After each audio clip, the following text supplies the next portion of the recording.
Brown-haired albino was unbuttoning his coat, his eyes on Cermak, who was shaking hands with Roosevelt. Well, it's wonderful to see you, Tony. A lovely gesture. I just wanted to remind you and your administrations that you have my full and enthusiastic support. The albino assassin was reaching under his coat, but I grabbed his arm and pulled it away, and his hand came back empty, the gun still under his arm as his coat flapped. I buried a fist in his belly and doubled him over.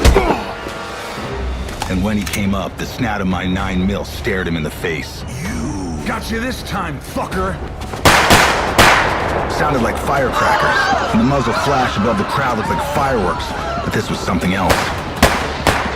Blurred figures in the crowd were falling, and a stubby, bushy-haired brown little man in a white shirt standing up on a bench was swarmed like a come-to-Jesus meeting got out of hand. Meanwhile, the ex-blonde was pulling away, and I swung at him, and he went down, unconscious, as the mass of people around us were heading to my right. I moved against the tide towards Cermak, pushing, shoving, and got to that touring car where Miller and Lang were crouched over the fallen Cermak, red spreading from his left side under his unbuttoned suit coat. Where were the goddamn bodyguards? I had the blonde, Your Honor. He didn't fire the round. Some bushy-haired little creep. This was no time to tell him he'd been shot by his son-in-law's gardener. What the hell? They got me after all, Heller. The crowd was turning into a mob. Miller, Lang, and I were hovering over Cermak in the quiet of the storm. Heller, get your people out of the way. We need to move the president and his vehicle out of here. For Christ's sakes, Cermak's been shot. Take him with you. Get him to a hospital. Roosevelt, sitting in back, heard me. Put Tony in here and get us the hell out. The shooter's big revolver was clicking on an empty chamber now. But that must have had an 8-round rod, as I found myself on a battlefield where bleeding audience members wandered like wounded warriors, helped by their dazed loved ones.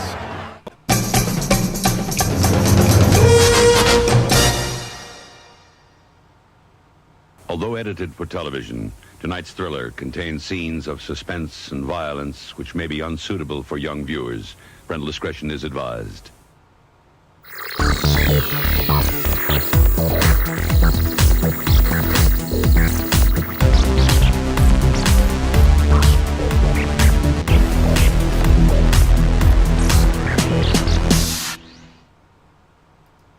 Hey, let's get media. Nope, let's get physical media. Okay, that's a funny name. Okay, I'm Breck. I directed The Crazies, and I'm really excited that we're coming to physical media with a new HDR transfer this spring. Check it out. All right. Hey, let's get physical media. I'm so glad there are fans of actually buying DVDs out there. I'm really excited that Crazies will be coming with a new HDR transfer to physical media. To 4K and HDR, ready to show you guys, so check it out. That was terrible. Hey, let's get physical media. So happy that there are fans of The Crazies out there and fans that are gonna buy the physical disc. We're doing a new HDR transfer, which I'm thrilled to be putting out there, and I hope you guys will check it out.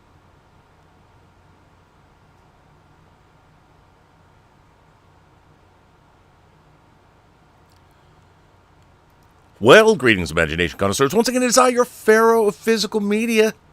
That's right, Mr. Robert Meyer Burnett, and I'm Rob casting from you right here in the Rob Observatory. This is Let's Get Physical Media episode number 207, if you can believe that. I can believe it, because I've been here for all those 207 episodes, and most of you have been here too. Why, I continue to wonder. Every week, I'm like, is anyone going to come watch this show? And I realize they will. For one reason, and one reason only. And you know what it is? You love him.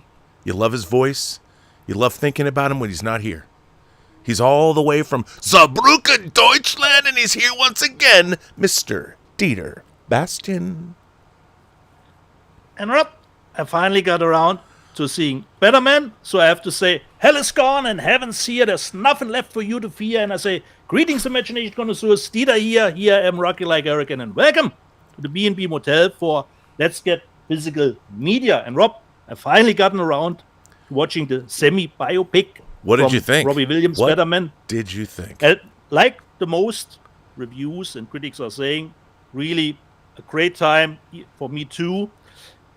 If you can get into the monkey approach, which for me gives the movie a little bit of a unique, not only look, but feel. It's different for me, that even if it's a Robbie Williams biopic, for me, it comes across a little bit more like a usual rockstar fairy tale, with the monkey added to it. And what I loved was that the hit singles from him were not put in place as they were released. They were put in specific places at the movie where they would fit, actually. So this was pretty much, like the people said, great movie. And I can see why it cost $100 million, considering with the visual effects.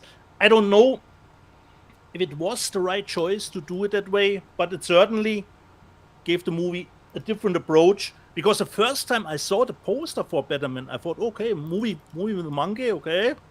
We know how we all like movies with monkeys. But then I heard, the movie is what? Robbie Williams biopic? And he's portrayed as a chimpanzee? I thought, okay, that's really unique. Okay. But totally loved it, and I loved the fold-out from Paramount here with the other cover too. But of course, more important thing, Rob, is of course, did I have time this week to watch, Superman? And I did, Rob. I did. Would venture out to my multiplex. And if you want to have a quote from me, Rob, that you can put on the box, it would be some good, some meh, and a lot of wacky in the movie. But Germans like wacky, don't you? Don't Germans like wacky? Certainly. And I heard your conversation on Film Thread and Versus, and I have to say I'm in the Paul Chado camp.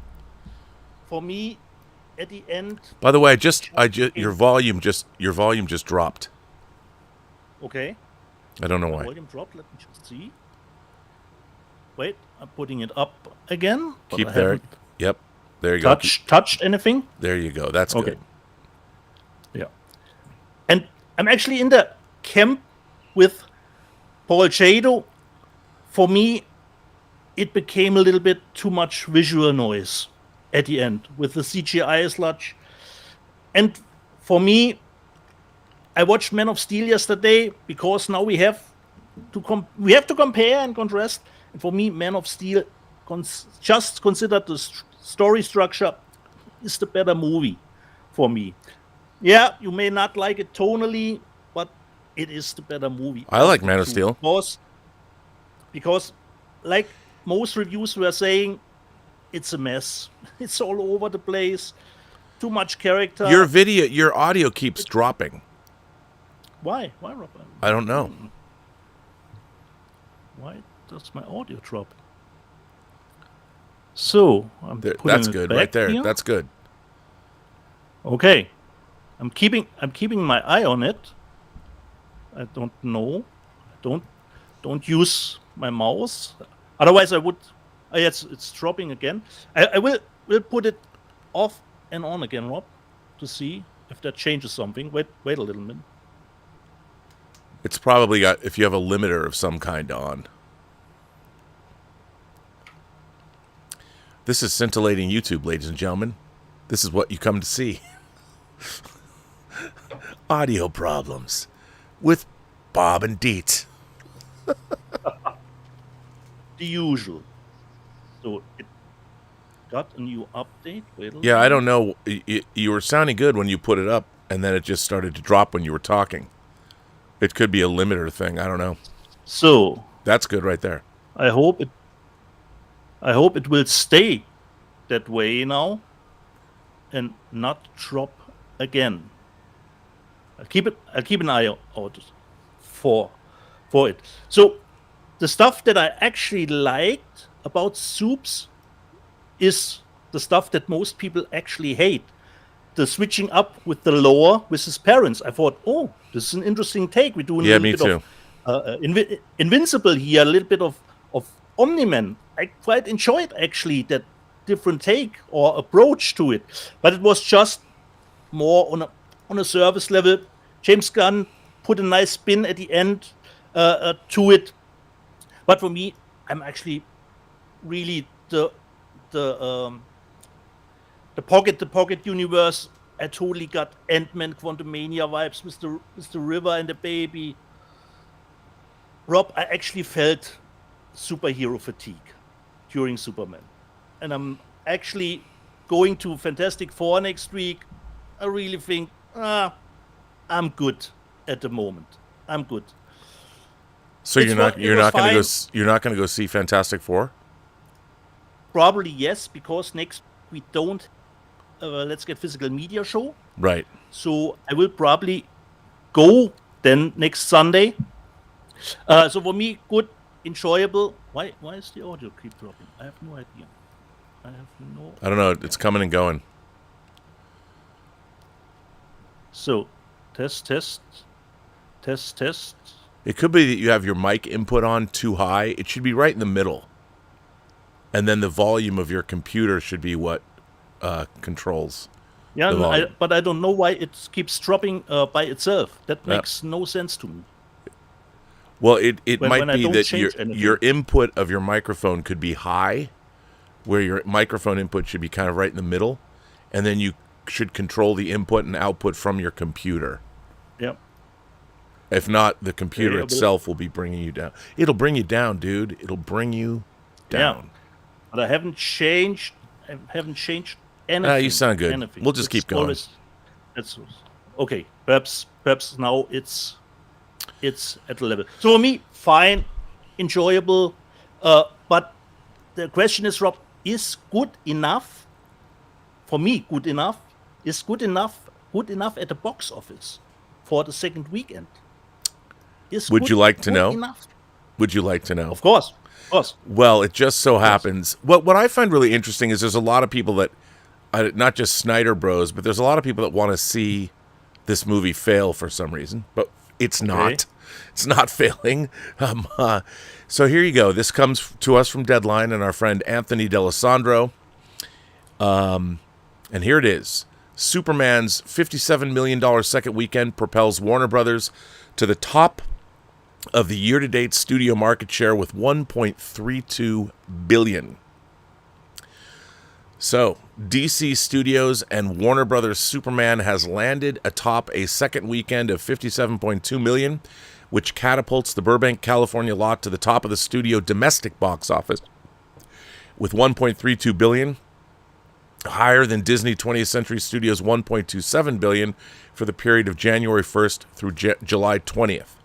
Again, Disney is bound to reclaim the top spot next weekend with the $100 million plus opening of Fantastic Four: First Steps. However, the works of Michael DeLuca and Pam Abdi as Warner Brothers Motion Picture Group chairmen and the revamped DC Studios are paying off.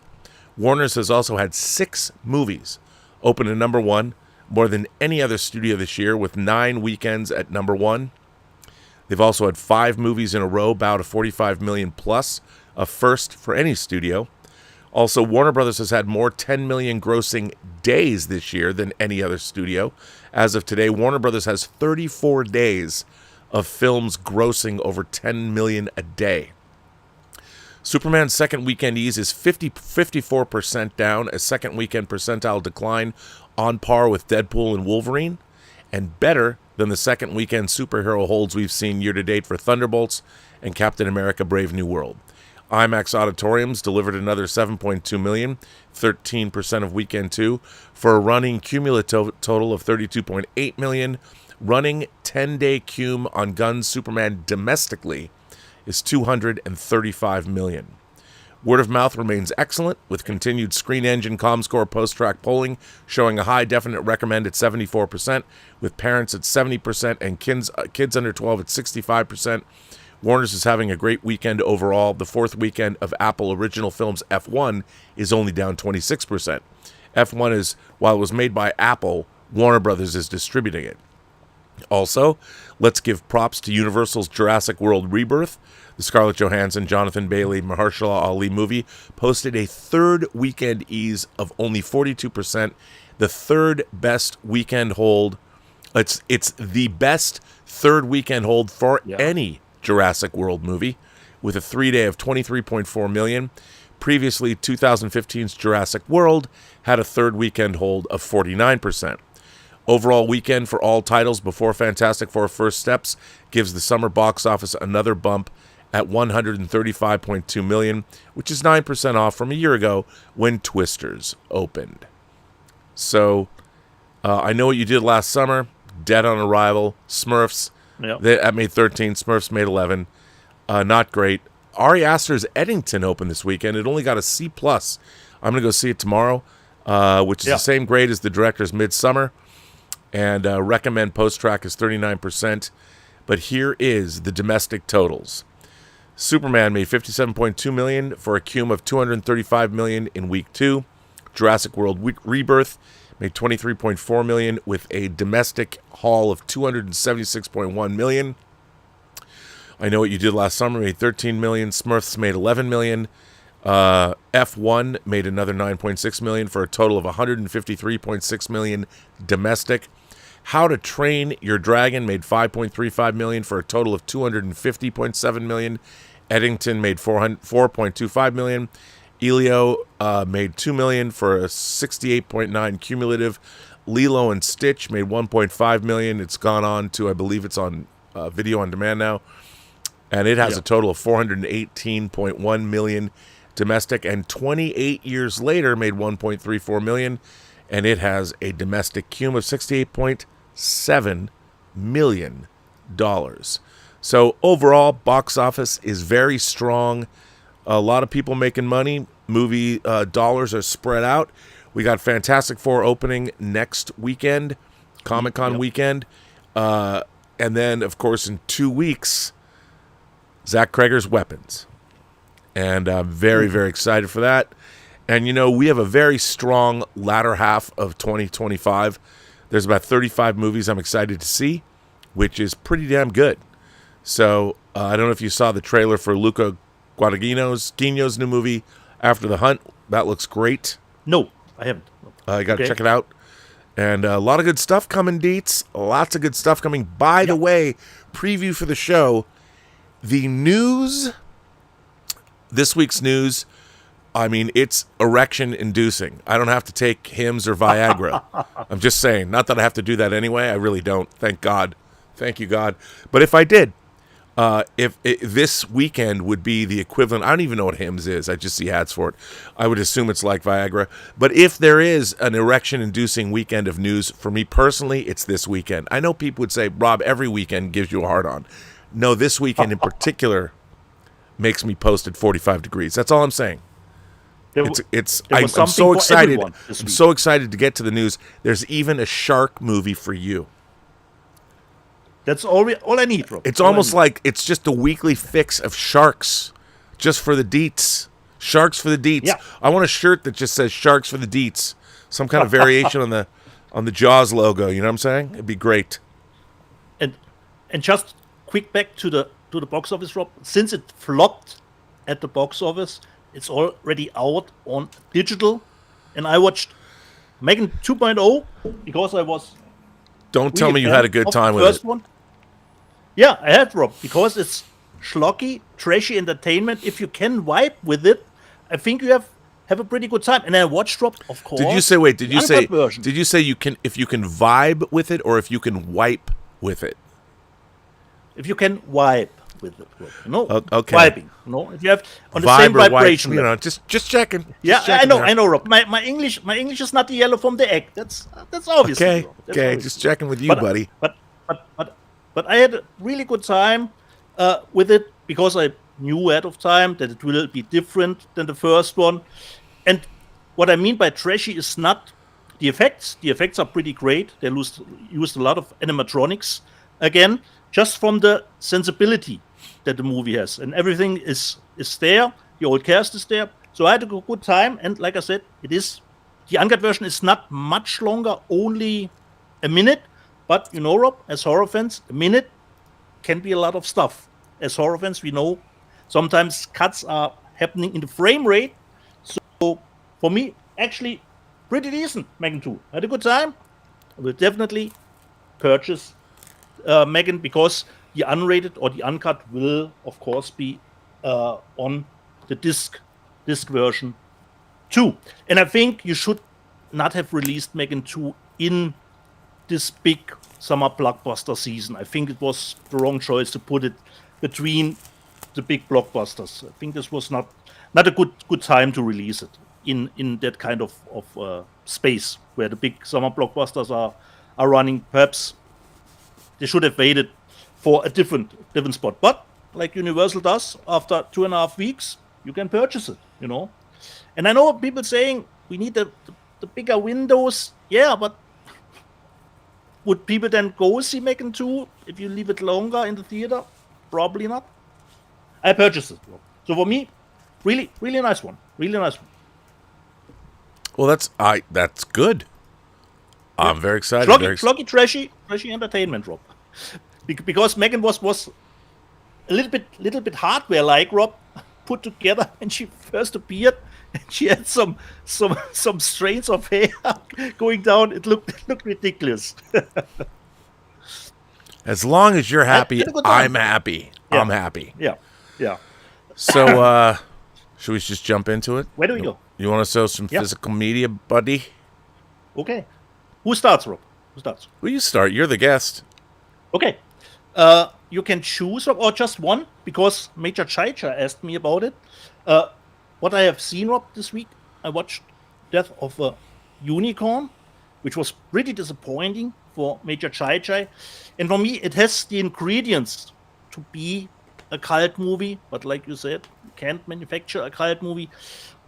Like Mark Kermit said, the CGI put it really down. I think they should have done less is more, considering the stuff.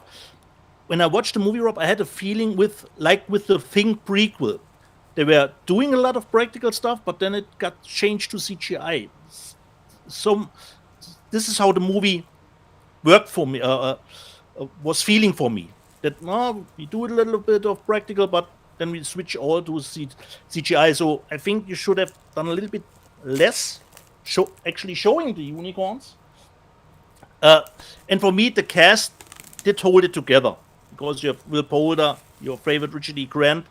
So the cast did hold it just together. So I would give it a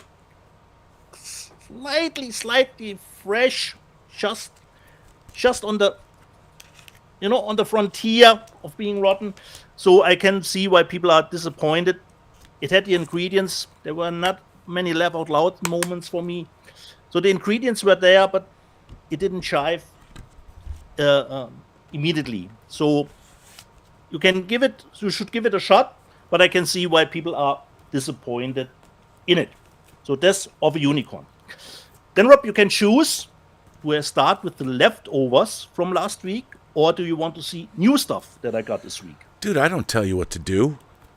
You got to set the tone, bro. Okay, Rob. Then I start with actually new stuff. Cat in the Bag, Japanese movie. I've got. It's Mermaid Legend. God, its back is here. This way, actually. Or am I totally wrong?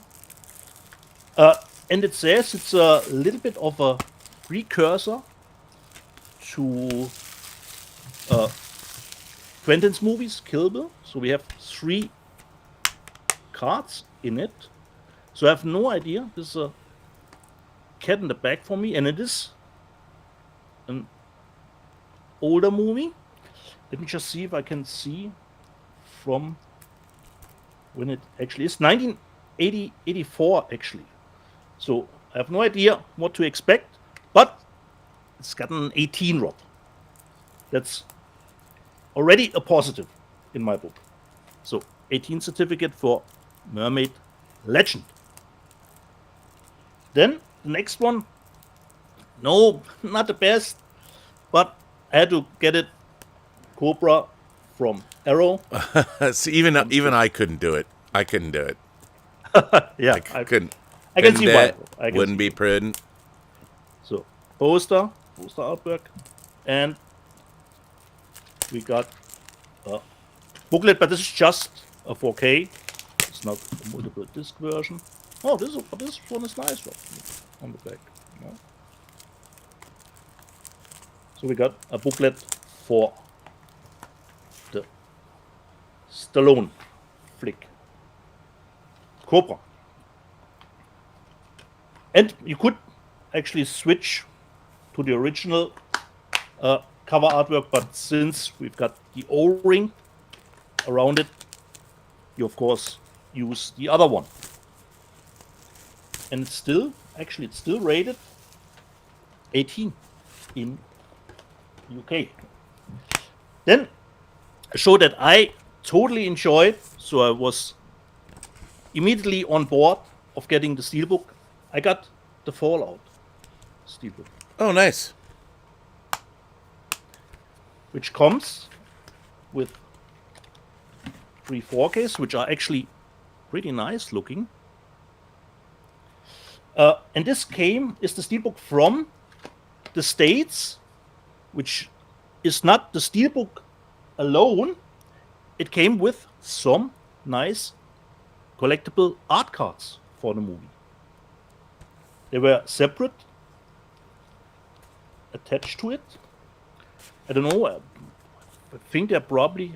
Don't know if they are every time come with the Steelbook. There's a little bit more of a poster. It's just nice commercials for the future.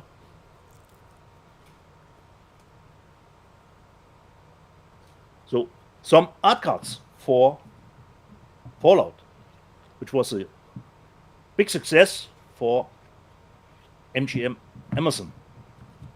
So some art cards. Then Thomas Logan, Rob, is already upset because there will be a Steelbook out. But for me, this is just enough. I got from Criterion the Barry Lyndon Digipack. I too got that. You know, Stanley Kubrick is my favorite director. I have to find it in my pile here.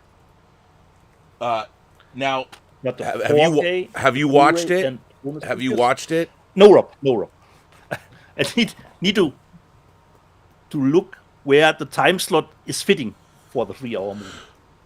And a booklet, which is not. This transfer is stunning. You know, it's interesting to me. This, when I was younger, in my younger days, when I was Mr. I'm Clockwork Orange, Barry Lyndon to me was not one of my favorite Kubrick movies. It has risen in stature. Not only is this one of my favorite Kubrick movies, this is one of my favorite movies ever made. This movie gets better every time I watch it. I watched it again. We watched a little bit of the 4K at Bill Hunt's house 2 weekends ago. I sat down and watched the whole thing again. You know, I put it on just to look at the disc. I'm like, I'm only going to watch like 25 minutes of this. Nope. I watched the whole thing. This movie is so good. I can't. It's never looked as good. You know, Stanley Kubrick got camera lenses from NASA and had them satellite lenses to take pictures from space. And he had camera mounts made so he could put them on cameras. And John Alcott, who shot this movie, I don't even know. I mean, and of course the classical music score, everything. This movie is flawless. And they shot it, obviously, celebratedly shot this in natural light. It's unbelievable. And the zooms, you know, if you watch this movie, always, and there, I think, I didn't look at the special features, but there's a special feature about this. How, you know, Kubrick used these really long, kind of languid zooms. Yeah. And he would start on people. And then as he pulled out, the landscape would come in and it would come out and it would be the tableau of a giant, you know, fresco. I mean, the huge paintings that you see in European museums. And there's, I think, a piece, I didn't look at what special features, there was a piece somewhere, I think it was on the Criterion disc, about the paintings that inspired Kubrick. And the fact that you go from these single images out to these giant, this movie is unbelievable. It is unbelievable. You know, it's a tragedy because Kubrick was working on a movie about Napoleon. And then the film Waterloo came out and tanked.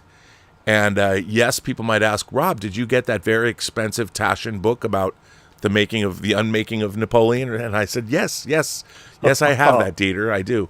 But it's just an astonishing film. And I never I never get tired of this. And, I think there's only, in terms of 4K, we don't have Lolita. We don't have Eyes Wide Shut. But Lolita and Eyes Wide Shut are both controlled by Warner Brothers, which controls most of... I cannot confirm nor deny any of that, but I would imagine it would not be surprising to see Criterion put those out. Now, the thing is, was Thomas Logan complaining about the steelbook of this? Is that what you were saying? No, he was complaining that he ordered, the digipack, and then he found out a steelbook will come later, and he's more the steelbook guy. I don't know if when Warner Brothers themselves released like The Shining and Full Metal Jacket, they put out steelbooks.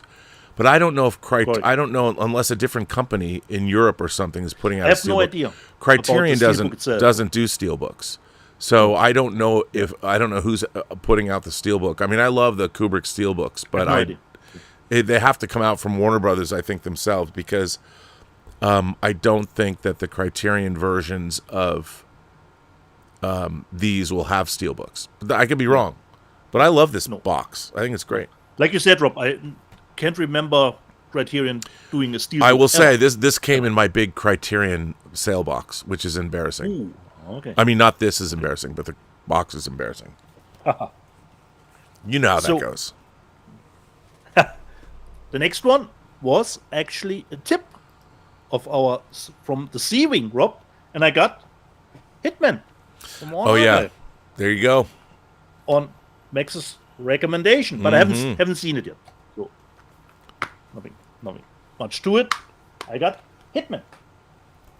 Then I was actually not the biggest fan of the steelbook artwork, so I just got the normal one, the 4K of Earthquake, because I love just the font of Earthquake. So I was not the biggest fan of the artwork of the steelbook, but it comes with 4K and the Blu-ray actually. So both are in it, and it comes from. It says on the back, includes original sensor round audio. The famous sensor round. There you go. That's Earthquake. And the last one from the first haul, Rob, you already showed it last week, or was it the second title? No, I think it was the same, because everything is better with ninjas. I've got mine. Oh yeah, I forgot to. Or wait, I showed that last week, didn't I? I think I did. Yeah, you showed it last week, Rob. This is a little bit of the first haul. This was all stuff that is brand new, that I got this week. One of the things that I got this week, I think one of my favorite discs I got this week is the Hans Zimmer Live in Prague. Totally forgot that. This is a live concert in Prague. You can see clips of this on YouTube. This disc was actually manufactured in Czechoslovakia. It comes with a booklet, and it comes with obviously the disc. This disc, this disc is stunning. Oh my God! Is it? You know me? I love my music discs. Super Deluxe Edition. You give me music, remastered in Dolby Atmos. So this is amazing. So if you like movie soundtracks, which I do, performed live. I mean, of course, if nothing else, you have Tina Guo, who, she's the one that does the Wonder Woman theme on the electric cello, like the hottest Chinese woman in classical music. She's on this. Just an extra added bonus. I'm just saying. But this has everything. This has Driving Miss Daisy, Sherlock Holmes, Madagascar, Crimson Tide, Angels and Demons, a Gladiator suite, the Da Vinci Code, a Lion King suite, a Pirates of the Caribbean suite, a little True Romance, Rain Man's main theme, which is interesting, a Man of Steel suite, the Thin Red Line, which you have to have, which is incredible, the Amazing Spider-Man themes. There's a whole Dark Knight trilogy suite. There's Interstellar, and the end is, of course, Inception. It's incredible. This disc is incredible. You know, if it's something you dig. If something you dig. I dig it, so I can't wait. Then, of course, I got a box from Kino Lorber, as one does. Always, you know, always full of interesting stuff. The first thing was a DVD set, but French Noir. French Noir, what a cool cover. 3 films, don't know anything about them. They're on DVD, but man, look at that. Look at that painting. Yeah. The movies are Speaking of Murder from 1957, Back to the Wall from 58, and Witness in the City from 59. And they're all anamorphic films. So I look forward to dipping into these. Thank you, Kino Lorber, for this. And then, of course, you know how much I love my Kino Cult titles. And this week's Kino Cult title, it is a, I kid you not, it is a nudie cutie triple feature. A nudie cutie triple feature. Peter's Pets. Mr. Peel's Pets, everybody loves it, and 50,000 BC before clothing. And these are 3 to thrill you. And the greatest peel since the banana for Mr. Peter's Pets. One of the silliest and perhaps stupidest adults-only features of all time was Peter Perry Jr.'s Mr. Peter's Pets, which employed the classic formula of the so-called nudie cutie film. The naked female form is presented in the least objectionable way, usually seen through the eyes of harmless male goofballs. A pet shop owner who transforms himself into a variety of cuddly animals, thereby gaining entry into the boudoirs of his shapely female clients. So is this the dawn of the furry movement? I don't know. Could be. I have no idea. 50,000 BC before clothing and the Mad Magazine style TV parody. Everybody loves it. Narrated, believe it or not, by a 4-leaf clover. Filled with cringe-inducing comedy and devoid of genuine eroticism, the nudie cutie genre was short-lived. Was it? But has become a cherished relic of the collapse of Hollywood censorship. These are from 1962 to 64. I've never seen a nudie cutie movie, but here they all are. So this is Kino Cult title on the spine, 33. God bless you, Kino. God, you bless you. And then we have this is interesting, a 4K restoration of a movie called Northern Lights. This won the Camera d'Or at the 1979 Cannes Film Festival. Yeah. And it is one of the most moving and committed works of political cinema of the late 1970s, dramatizing the formation of the populist nonpartisan League in North Dakota in the mid-1910s. Northern Lights captures the plight of immigrant Dakotan farmers as they toil and struggle against the combined forces of industry and finance. If this were made today, there would be no story about them going up against industry and finance because ICE would take them away in the opening act. But anyway, I'm really looking forward to this. This looks great. Never seen it. So you're waiting on the animated clip of how the movie should have ended, Rob. Right, there you go. There you go. So, hey.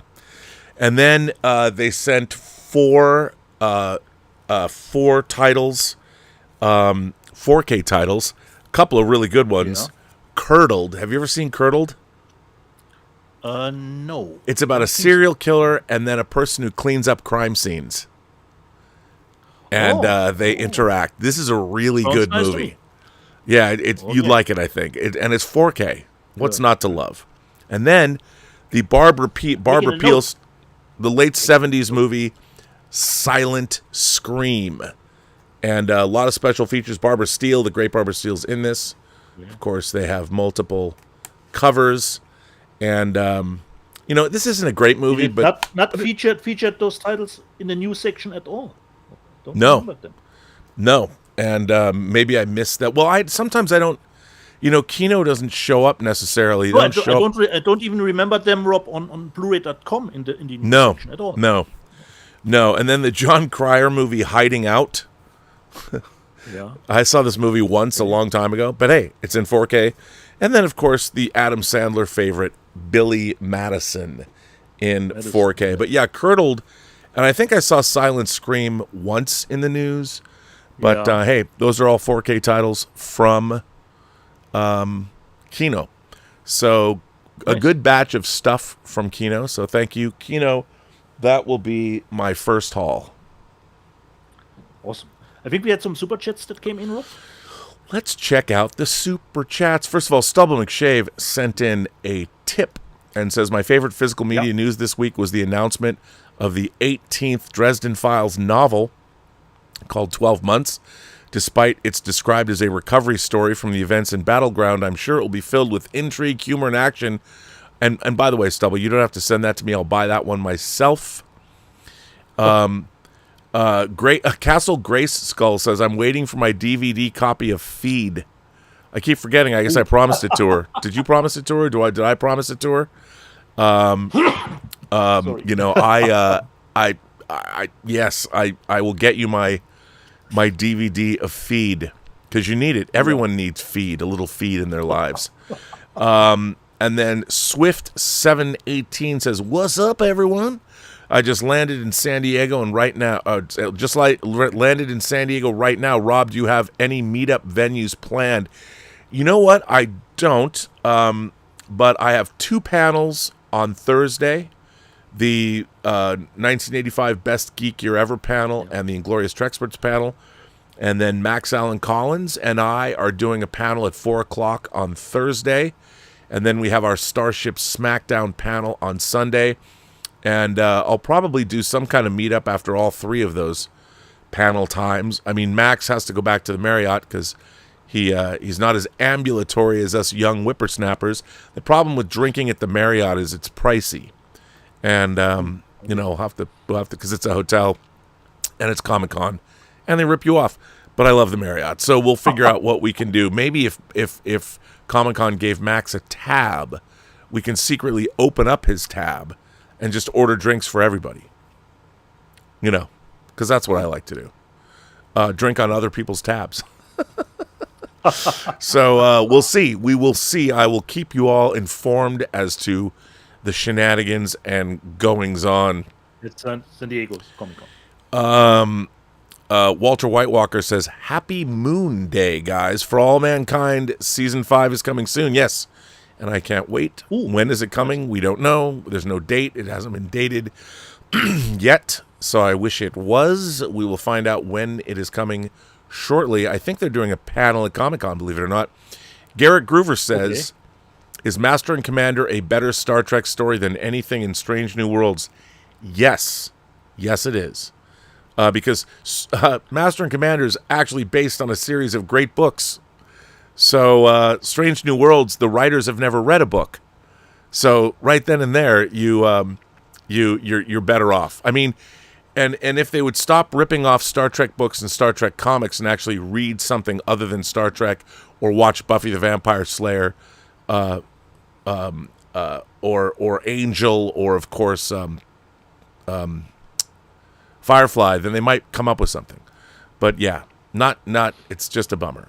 Blackadder Not I says, I got a beautiful edition of Kurosawa's Ron from Studio Canal this weekend. Yeah, that Ron set is beautiful. Yeah, the new one. I can't wait to get it. I think it's the same transfer as the one they already released. Probably. It's would, same, but would surprise me if they've done it. Yeah, I'm sure it's the same transfer, considering they wouldn't let Lionsgate touch their transfer. By the way, speaking of Lionsgate, I do have a new essay out. I did write a new essay for the Lionsgate website on It Follows. So if you're interested in reading some thoughts, the movie that picked up in your scale. Yes, that picked up my scale when I saw that beautiful transfer that Second Sight did. Lionsgate did avail themselves of that Second Sight transfer. So if you haven't bought Second Sight's It Follows, Lionsgate's It Follows will look the same. It's a stunning transfer. So yeah, and that Ron disc, I would recommend picking up because it is amazing. It's an amazing disc. And if you love Kurosawa, that's a fantastic film. And if you like Shakespeare, because it's an adaptation of King Lear. So there you go. What's not to love? What's not to love? Okay. So we're caught up. Then I have a letter, Rob, from our friend Paul Allen Brunotto, who sends us weekly letters about movies that got released in 1975. Let's Get Physical Media summer movie releases of 1975. Howdy, Rob, Dieter, and of course the live chat. We start off these July releases with White Lane Fever, starring Shawn Michael Vincent, Kay Lance, Slim Pickens. Slim Pickens? Is that really a name? Yeah, dude. Slim Pickens is awesome. Yeah, but for me it's more like, you don't get anything at the Black Friday sale. That's Slim Pickens. Oh, Slim. L.Q. Jones, Dick Miller, R.J. Armstrong, Martin Cove, a crime neo-noir action drama from director Jonathan Kaplan, Truck Turner, Over the Edge, and The Accused. Bad Girls, to name a few, streaming on Tubi and on DVD and Blu-ray. Next we have The Other Side of the Mountain, starring Marilyn Hazel, Bob Bridges, Dabney Coleman, a tragic true story of Jill Kinmont, a slalom national champion and Olympic hopeful that's involved in a giant slalom accident, leaving her paralyzed for the rest of the life, available on DVD and Blu-ray. That sounds like a nice movie. And finally, Mandingo, starring James Mason, Susan George, Perry King, Richard Ward, and Brenda Sykes. Now this movie, which is based on a novel from 1957, and a few years later, as a play, if this movie would be re-released nationwide today, might trigger some people the wrong way, but in 1975, things were different for sure. If you're curious about this movie, check out the trailer online or on YouTube. Sign of the Times, I'll say that. Until the next letter, focusing on summer movie releases of 1975. Catch you later, Paul Allen. I just want to point out, Dietz, we're talking a little Kubrick because of Barry Lyndon. Yeah. Slim Pickens plays Major King Kong in Doctor Strangelove. Okay. I'm just saying. Okay. And you should know Slim Pickens because, okay, you should. I know I wouldn't expect a German to understand what an American pop culture figure like Slim Pickens is. I mean, I get it. I understand. But all I can tell you is that you should know it, you should love it, or love him, because he's an American original, and since you gotta love just quick, since Paul and Brunotto sent a letter, and he sent me some information that was totally surprising to me, because Richard Stanley, who did Hardware, shoots a new movie in the UK, and guess who has a little bit of a role in it? Cynthia Rothrock will be actually in that Richard Stanley movie. Really? So this is surprising and great news, but I don't know how big that role is. The movie is called Steel Donkeys, I believe. Wait, I have it here. Cult genre filmmaker Richard Stanley, known for movies including Hardware, Dust Devil, and Color Out of Space, has been set to direct horror Steel Donkeys for UK Outfit Steel Mill Films, which is based out of Judas Priest guitarist KK Downing's rock venue in Wolverhampton. He will film some stuff at that heavy metal festival there. So really looking forward to that one. Well, that's exciting. Yeah. That's good. Certainly okay. Is. Yeah. You got to love that. Yeah. So the real question is... Super chats? So I think we're caught up. Did more super? We can see if more super chats have come in. Let me look, because we don't want to keep our customers, our viewers, our people happy. Let's see. No, I think we're good. Are we good? I think we're good. Okay. So how would you like to proceed? Do you want to? There's someone waiting in the C wing room. Someone is waiting in the C wing, but there's some weird. I can hear some weird pulsing going on with the sound there, and I'm trying to fix that. We shall see. But the C wing. So you have to come up with some kind of really interesting, scintillating commentary about. No, I don't care. I'm going to bring him in. And hang on, I'm just putting him into the show. It takes a while. It takes a while to get these people in, but make sure he's here, and he is here. And I'm going to turn on the sound and see if it's still pulsating, Max. I don't know if it will be. Yeah, Max, you got a little... It sounds like there's some crackle on your mic. I don't know where it is. It's weird. It sounds like there's a fan. Is there a fan going? There's a fan. There's a fan. No. No fan. But there is sort of a pulsating sound. I hear nothing. All right, well, if you hear nothing, we'll see. Well, ladies and gentlemen, boys and girls, you got it. You can't show the man without his intro.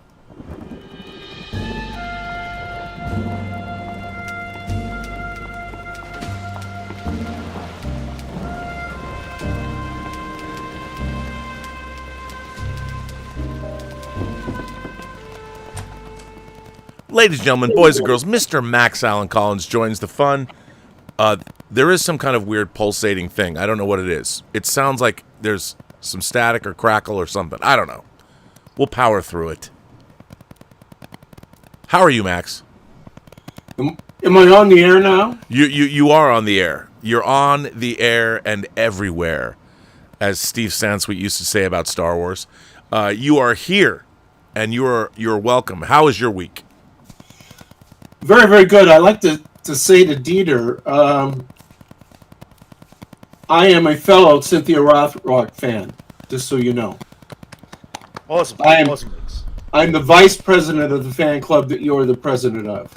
Very good taste. Very good taste.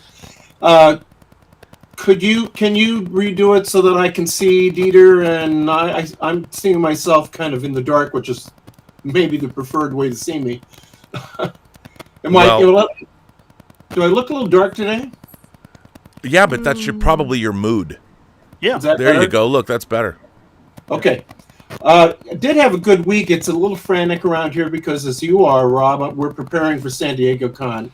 Yeah. And when you're coming from Iowa, it's probably a trickier packaging, or just trickier getting ready and trying to select what you want to bring. And for the first time, I'm going to have not only my son, but my grandson will be there. So, wow. So you'll get to meet the famous Sam Collins. That's amazing. And he said to me the other day, he said, this is the way he talks. He says, Dad or Grandpa, I know you're a DC guy, but I notice you have some Marvel books. I'm supposed to explain myself, I guess. And so he's already with us. He's already an imagination connoisseur. Well, that's important. The real question, though, that I have to ask you is, do you know if Comic-Con has given you food, a tab at the bar at the Marriott? I do not. I mean, I think I can pay for myself. It might be suspicious if there was a $750 bar bill. That's not suspicious at all. Not a Comic-Con. No, it probably only covers about 7 drinks. Because they do ratchet it up. Yeah, the Marriott, it's ridiculous. The Marriott, it makes it hard though because it's adjacent to the hotel, and I understand. But even when you go out to the old the tiki bar, that's out at the pools. Oh yeah. So we'll have to figure out, because a lot of people are asking when we can have an Imagination Connoisseurs meetup. We always have some meetup at the Marriott after Starship SmackDown on Sundays, but we'll figure it out. I just heard from Paul Jenkins, creator of the Sentry. He's just going to be wandering around, so maybe we can get him to come out, because he's a great guy. I love Paul. And have you had some confirmations of people who are going to be there among the loyal followers? I don't know. Major Chai Chai is going to be there. So Great. You'll get to meet Major Chai Chai. And I think Sonny Dominguez is probably going to be there. And Julian Mushkin will be there. Maybe he'll be there with his wife. I will be bringing you some posters from last year to sign if you want for your signings. Great. So you'll have the True Noir Comic-Con posters. I still have some of those. And find room on the wall for that. Yeah. So there you go. So let me ask you, Max, what do you have for us this week? Well, really, you mentioned Criterion. Another fantastic release this week is The Big Heat, the Fritz Lang film noir, starring Glenn Ford, Lee Marvin, and I too got mine from the Criterion sale. Gloria Graham. And have you had a chance to look at it? No, as a matter of fact, I'm just cracking it open right now as we speak. I mean, I've had the movie before in my collection, but you know. Well, there's a nice little booklet. It's one of those folded up booklets, but the disc, the set itself has some really good special features. There's a very good documentary about the women in the movie and how the movie really hinges. While Glenn Ford is the center of the movie, but women play a huge role in everywhere important this movie goes. Now, I don't want to talk about the plot because there are twists throughout, and the idea of somebody getting to experience this movie with kind of a blank slate, that's exciting to me because the first time you see this movie, it's pretty special. I would put it easily in the top 10 of film noir and maybe in the top 5. You know, we've talked about the fact that there are different avenues in noir, and you've got the crime avenue, which is basically lovers doing naughty things like killing husbands and thieves doing naughty things like robbing banks. But you also have, and some people don't consider this as noirish, some detective stories where the detective is the center of the piece. That's the case here. Glenn Ford plays a very tough detective, and it is a revenge story, a retribution story, and he's out to get even, and it's very emotional, and it's startling, and just it's very straightforward. It's like the undercarriage of the post-war. Speaking of life dying in the post-war world, wait a minute. Dying in the post-war world. You mean the Nathan Heller movie that we're going to make that you wrote the screenplay for? That movie? Yes, we will be discussing it at Comic-Con. At Comic-Con, we will. This is life in the post-war world, the world that the veterans thought they were coming back to. Sure. And what was the nasty things that were bubbling underneath, the idyllic life that can't really last because it's too corrupt. It's full of snakes, and I have to what would one of these episodes be like without me mentioning Mickey Spillane? I don't know. Mickey Spillane, the creator of Mike Hammer, who wrote the 6 best-selling crime mystery novels of the 20th century. Before God, I think that was taken before Godfather came out because Godfather, I think, eclipsed them or caught them.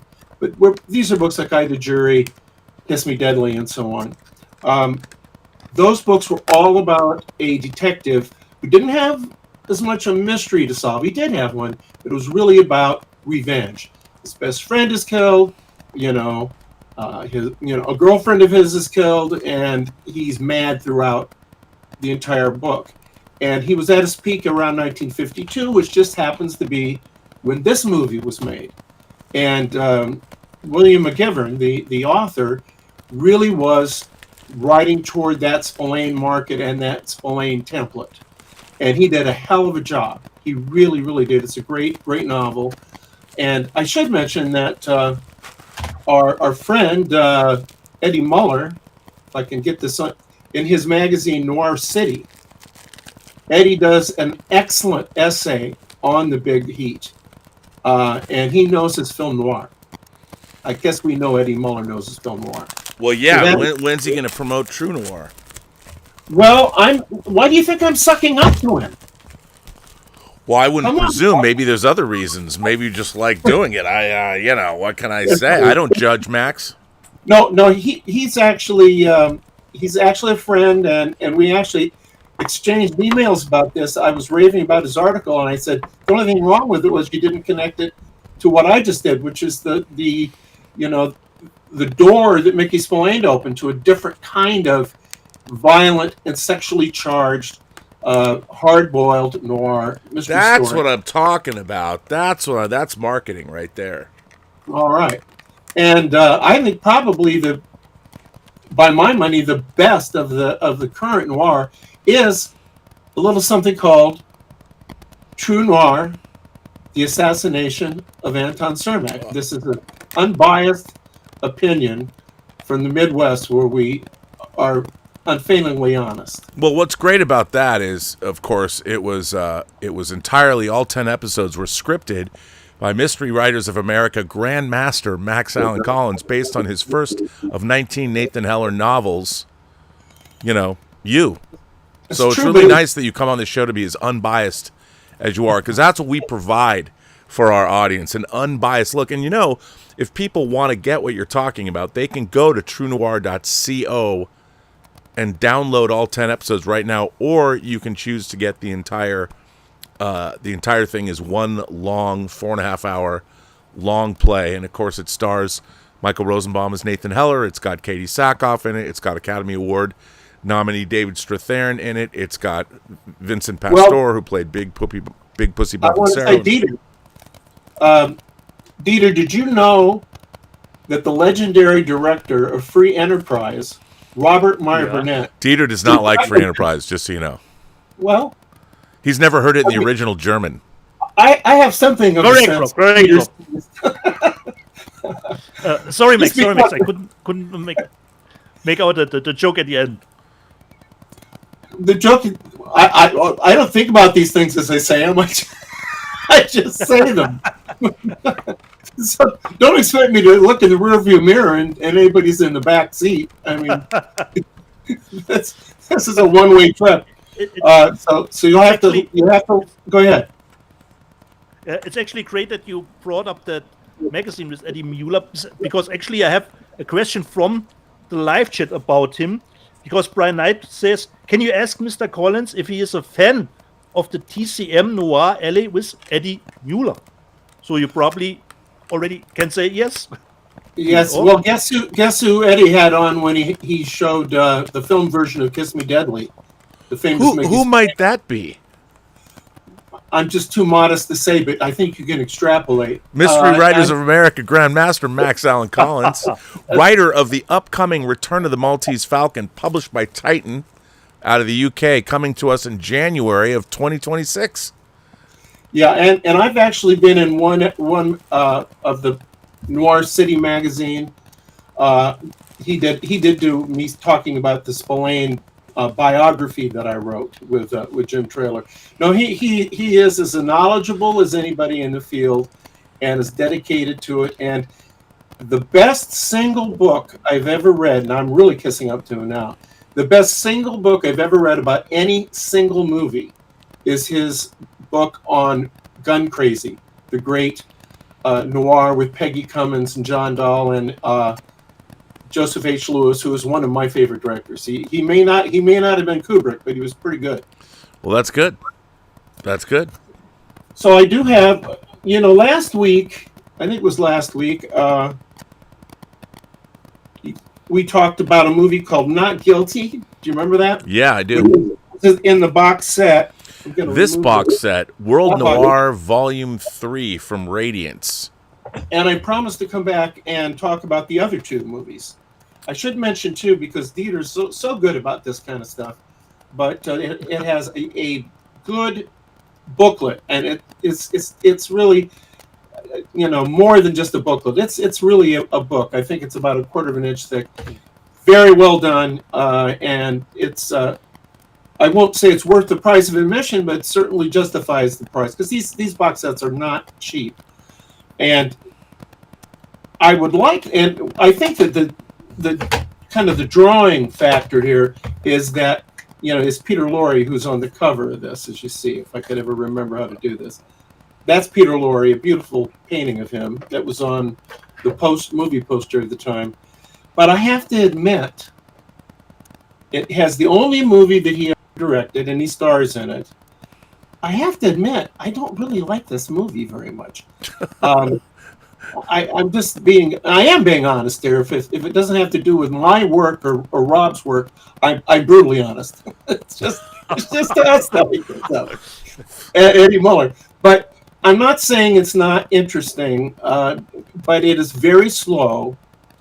And Laurie himself is very, he's expressive, but he says very little. And he says very little in a very talky movie, which is odd.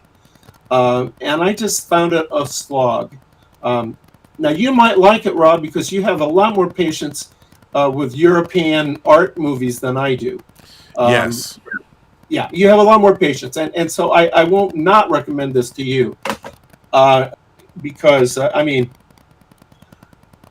like the French. I like Jerry Lewis. That's my that's my level. Sure. Yeah, I do. I actually do. But also, one of the things that's really nice about these sets, they live up to their name of World Noir, because the other movie here, I think, is really good. And it's another one of these movies that, like The Big Heat, I shouldn't say too much about the plot, because it really would give. I want people to just experience this movie. I can tell you a little bit about it, and the movie I'm talking about is called Girl with Hyacinths. I can't even say this. Hyacinths, which is a flower, and this is a Swedish movie from. Don't all girls have a flower? They do. They do. They blossom at the right moments. 1950. So this is another post-war movie, and like most Swedish films, it's incredibly depressing. A lot of the movie is the lead character, a young woman, staring out a window into the rain. Now, sounds like I'm not recommending this movie. I am recommending it. It's quite good, and it's one of those rare stories, rare movies or books or short stories where the last word or so pays the whole movie off. The whole story. It illuminates the entire story. And that's one of the reasons why I don't want to talk too much about it. But I will say it has a very interesting structure, because the lead character, and this I can reveal, maybe 5 minutes into the movie, commits suicide. Wow. And then again, I said it was cheerful, and then it become the neighbors across the hall, a man and wife, who barely knew her, kind of get drawn into trying to figure out, well, why did this person commit suicide? So it becomes kind of like, now that's not a suicide in the movie Laura, the famous auto premature noir Laura. But if you remember, Rob, it's all at the front end of the movie, at least, is all flashbacks involving this woman who we think is dead. And it's that structure where she is, this main character is in it a lot, but it's always in flashbacks that are presented in the context of somebody that the detectives, the amateur detectives, go around and talk to. And it's mostly the husband, but the wife is involved too, and gradually we realize these people are in the arts, that he's a writer, and she's she's an editor at a publishing house, and there's quite a little bit about the art world in it. It's a slow burn. I mean, you don't get much slower a burn than you don't find out what's going on to the last word or so. Wow. But it's very, very interesting. And I even though the Lost one didn't really hit with me, I was glad to see Peter Lorre's only direction in terms of film. And it's hard to think of too many actors that have a bigger part of noir in general. So I'm happy to recommend this box set, and I think the fourth one has been announced. Oh yeah, I mean they do such a great job, and I'm such a huge fan of. Well, it's Radiance. Yeah, the Radiant stuff is so good. Yeah. So that's what I have for you guys this week. That's my little Noir presentation. Do you have any questions or anything? Well, yeah, there are questions for you, sir. Oh, first of all, let me get this one. Yeah, I don't know what the pulsing has been on your channel. Has that continued? Yeah, it's weird. It's clearly an electronic thing. I don't know what it is. I should introduce Paul Allen Bernardo says I should introduce Cynthia to Max. That would be a hoot. Cynthia Rothrock. Major Chai Chai says Sonny D is working on bringing some nice whiskey down. Could Max get us a meeting room at the Marriott to partake? I don't know about that. That would be something we'd probably have to have organized a long time ago, but we could always look into that. Apocalypse Cow asks you, Max, what is your daily writer's routine and schedule? And what is your rewriting process like for novels versus screenplays? Boy, those are good questions. I would say the morning is, a professional writer, freelance writer, is a cottage industry. And my wife and I together, because she's a writer too, are a cottage industry. So I spend the morning doing business stuff, answering the one or two fan letters I get a year, and then also, the basically the things that go along with dealing with editors, dealing with just business stuff. And then after lunch, that's when I do the writing and try to write, up till about 5 o'clock. Usually, it's a pretty long writing session. And sometimes, if I'm really, really into a book and really kind of the book has a hold of me, I will write in the evening as well. Sometimes even very, very. I used to write at night entirely until I had to get up early to go to the set of my movie Mommy in 1994. That changed my inner clock. But till then, I wrote exclusively from midnight till about 5 or 6 in the morning. And because I always have been a night person, and my wife would be going to work basically as I got up and got around. And I loved that because the phone didn't ring, there were no distractions whatsoever. I could really get lost in the work. But once I spent a month getting up at 6 in the morning, my inner clock set itself, and it's never really set itself back. But as far as rewriting, my rewriting process is on novels, is that I will do a rough draft of the chapter. I just will write the chapter, and then I'll just keep going through it. It's much different than it was in the day of the typewriter, where you really did have very specific drafts, and you'd say, I did 3 drafts of this, or I did 6 drafts of this. But there's only really one draft that you keep refining, at least for me. And so that's how that works. And I'd say the same is true with movie scripts, although I would say rather than an incremental thing, I do the whole movie script as a draft. I'll go through it because you want to see how it flows. The daily work for me is maybe 10 pages of movie script. I write movie scripts pretty fast. And that doesn't mean they're good, but they're fast. But that's my process. But I will say this to anybody: it may be of interest to you how a writer works. Don't go looking for the magic way of, well, that's how Max does it. That's how, no. Everybody has to find their own path. My wife works on a book for 6 months. I work on a book for 6 weeks. Who's right? Right.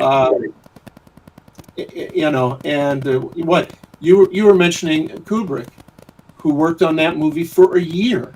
The average. Oh, more than that. Yeah, but yeah. Well, that isn't even. That was the shoot, basically. Yeah. It was a year. How long did he do the research, and do the writing? And I should say, when I mentioned earlier the kind of crime film or crime story that is about criminals, there's not too many better than The Killing, which is his third movie, I think. Oh, it's such a great film too. With Marie Windsor in it, and some of the people we've been talking about in Noirs, so he's also one of my favorites too, Rob. But I'm kind of drawn toward people like Joseph H. Lewis and Don Siegel and Sam Fuller. Sure. That hits me in the sweet spot. So I hope that's of interest and help to people to know how I go about my work. There is a lot of work avoidance too. Well, that's part of it. Yeah, I mean, it's like, yeah. You know, you got to. Walter White Walker says, since today is Neil and Buzz Day, that's today is July 20th, which marks the anniversary of America landing on the moon in 1969. That's why it's Neil and Buzz Day. It would be a great time to announce that Max is writing a remake of Far Out Space Nuts, starring Robin Dieter. That's actually not a bad idea for those of you who have seen the Far Out Space Nuts. I mean, I was working at a newspaper. I was in college, and I was working at the local paper here in Muscatine, Iowa. And I was doing the front page, doing all of the, like Associated Press stories and everything. I would do the national stuff on the front page. And I basically laid the front page out. And I put it was a Monday. And I put Moon Day instead. And the editor came out and read me the riot act for that. And then the next day we found out that that's what the New York Times had done. So that's not good. Not good. Thomas Logan wants us to show you the trailer for Hamburger the movie. I don't know, Thomas, that joke might be played out. We can't play you Hamburger the movie, the trailer, but if you want to go watch it on YouTube, I'm sure you can do that. I think I've seen Hamburger the movie. Yeah, I'm sure you did. A World in Pajamas, Tracy says, people don't realize how much research you do writing a book. And I thought a science dissertation was a lot. Well, that is correct. I mean, with my Nathan Heller books, one of which was True Detective, that is the basis of something you may be familiar with. Yeah, the audio drama. Yeah, it's slipping my mind. Noir, the assassination of Anton Cermak. But when I say I write a book in a month or 6 weeks or whatever, I usually, the Heller books, which are long, I mean, they run 75,000 up to 125,000 words. But when I say that, I'm not counting the research. Sure. And I made research for 6 months before writing a Heller novel. And I have a research assistant who helps me. Because I will find, if you have a subject like, for example, Roswell, the number of books written about the Roswell incident is stunning. And so I'll have a pile of like 20 books, and I'll go to my research guy, George Hagenauer, and I will say, you read these 10, I'll read these 10, then we'll compare notes, and you tell me what I need to read in these books, and so on. And so that process, I would say, very more nearly a year goes into any Nathan Heller book. I have one to do next year, and that's one of the few things I have scheduled for the year, because I know it's really going to take a lot of time, and I love it. I mean, now it's getting a little harder for me as I, because when you pass your 50th birthday, as I recently did, it's tricky. Totally. Tom Jr. Jackson wants to know if you enjoyed your appearance on the Gilbert Gottfried podcast. Such a treasure trove of past guests, and you're included. I loved it. I loved Gilbert and his cohort. Well, I'm forgetting his name. He's very well known, but they ran it together. And I was on it once. I was on with Dave Thomas of SCTV. Yeah, great Dave Thomas, because he and I wrote a book together. A science fiction book. Yeah, a science fiction book. Yes, I'm legitimately a science fiction author. I don't know if you ever read that, Rob, because I'd sent you one. I have read that, and you did send it to me. Yeah. Now this is where you tell me how great it was. That's how this works. I loved it, actually. I mean, it was unexpected. I did not expect. The subject matter is quite interesting. And it's funny. I mean, I hadn't read Max Allan Collins' comedy before.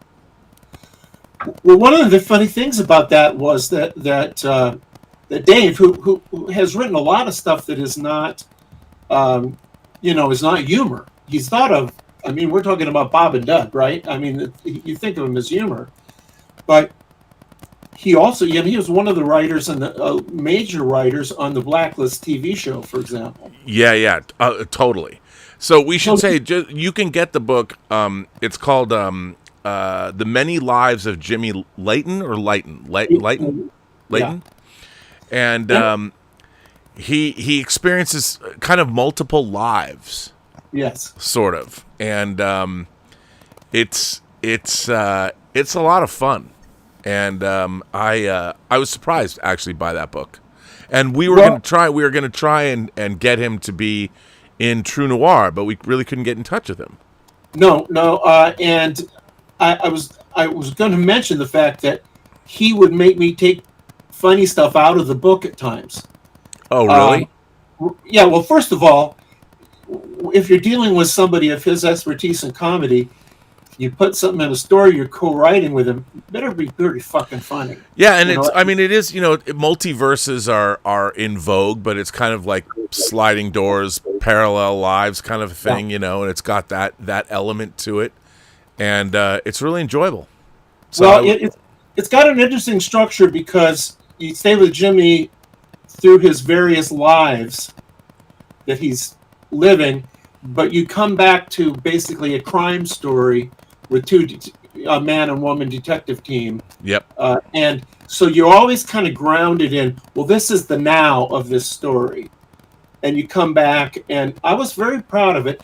It was kind of underseen because it was published by a company, Neotext, who basically... Yeah, it's kind of I can't reach it. I would show the book cover, but it's over there. It's next to your Spillane biography. Well, what they would do is they buy something primarily to explore the movie rights. Yeah.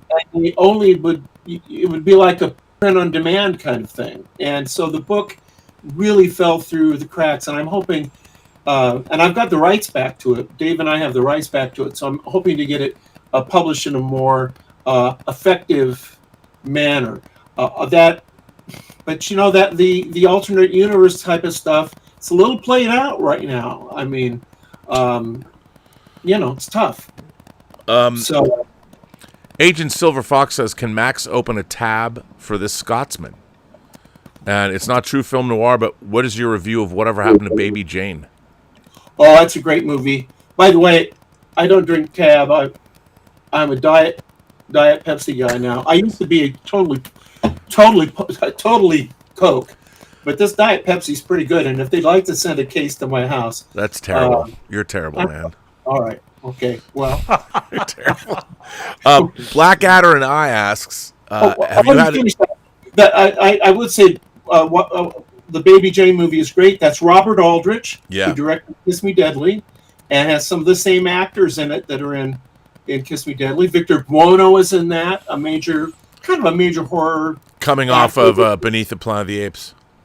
Yeah, I mean, it's that movie really holds up. It's great. Whatever Happened to Baby Jane is great.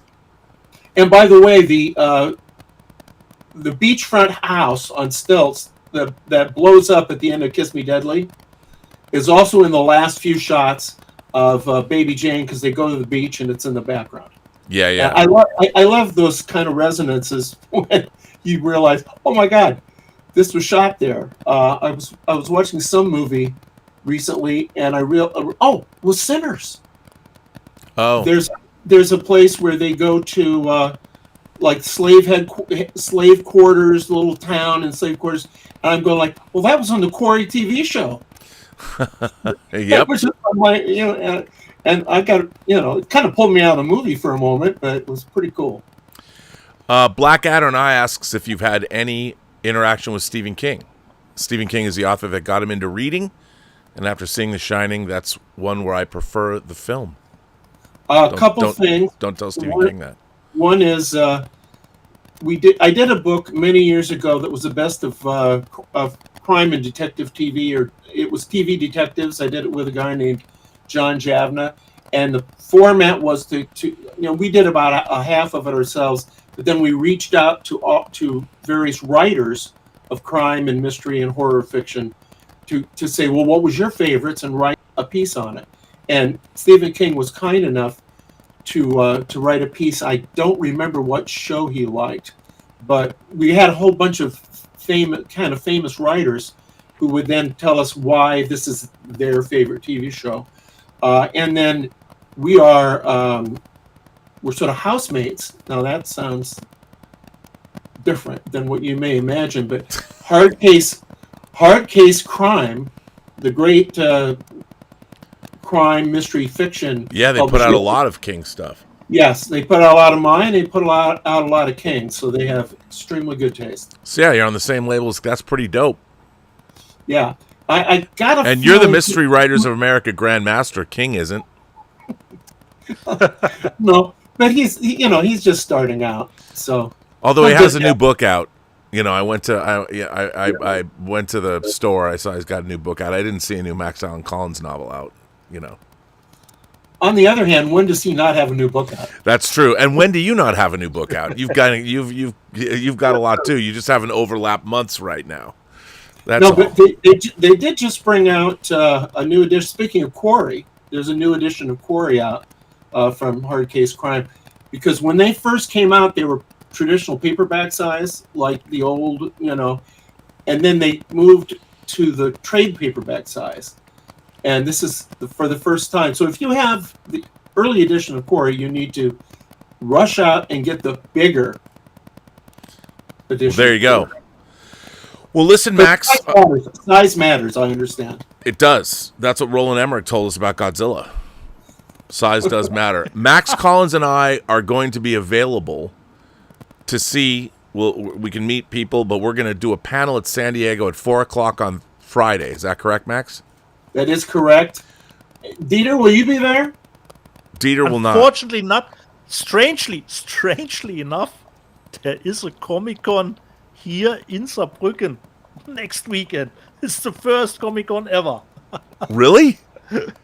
Really, Rob. Really. I will be in spirit with you. Yeah, you have to go, man. You have to go. I will go. I will go, Rob. But the guests that are appearing, are low brow. Low brow. Well, that's okay.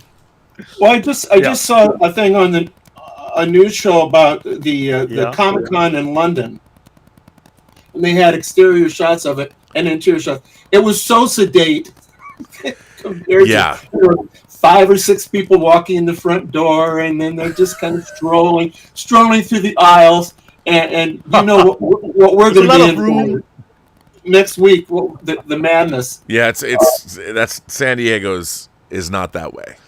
No. Well, so we'll see you on Thursday. You're going to have panels. What days do you have? You have a Wednesday panel, right?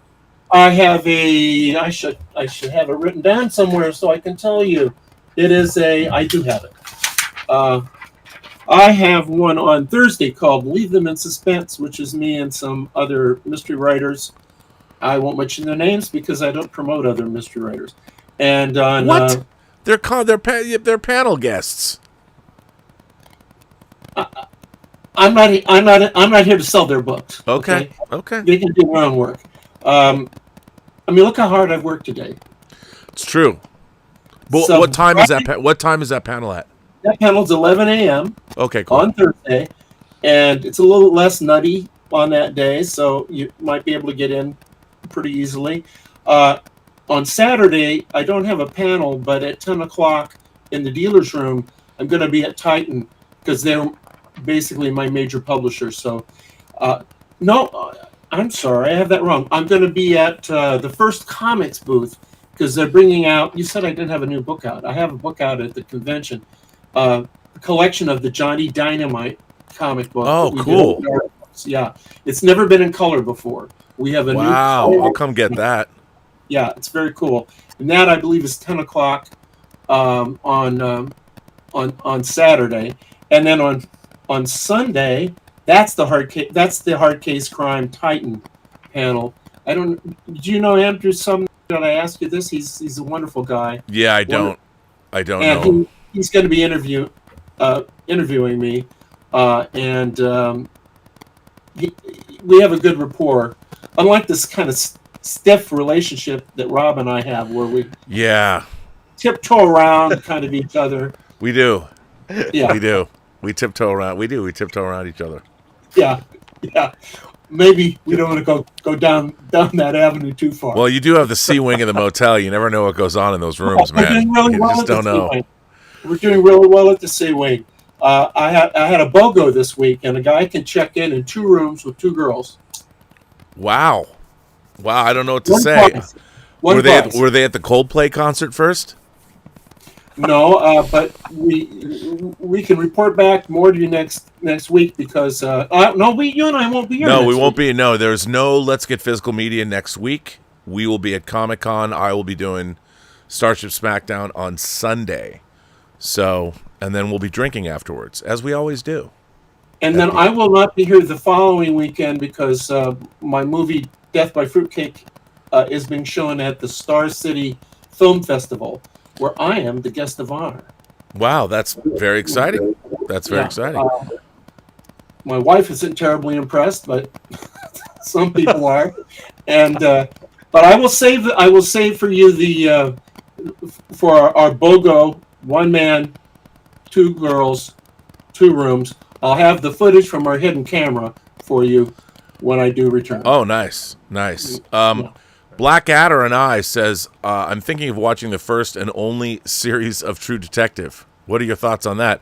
And have you mentioned the forthcoming... No, I'm not going to say that because we haven't got to the news section yet, and this is the biggest news of the week, and you are not going to bogart our discussion of this because Dieter and I have been waiting and waiting and waiting. So have you watched the first season of True Detective, and did you like it? And now you're producing a movie with the writer. I am, and I like a script for my camera, but I've never seen an episode of the True Detective TV show because I resent the fact that they use my title. Yeah, you stole your title. If we know anything about me, is I'm very petty. It's true. I can attest to that. He's so petty. So petty. Yeah. You know? I mean, you know, what Clear can I line. say? Clear line, Max. That's all Well, Max, we will let you go, but I'm going to see you in a couple days. I can't wait. Just the last quick question from the live chat, Rob. From Homo erectus, does Max consider Oppenheimer a film noir? Oh, that's pretty good. Not really, but I do think it's a very effective piece of historical fiction. And, you know, the Nathan Heller books are as much historical fiction as there are detective novels. So I've always loved historical fiction, and it's in a in the format of a story.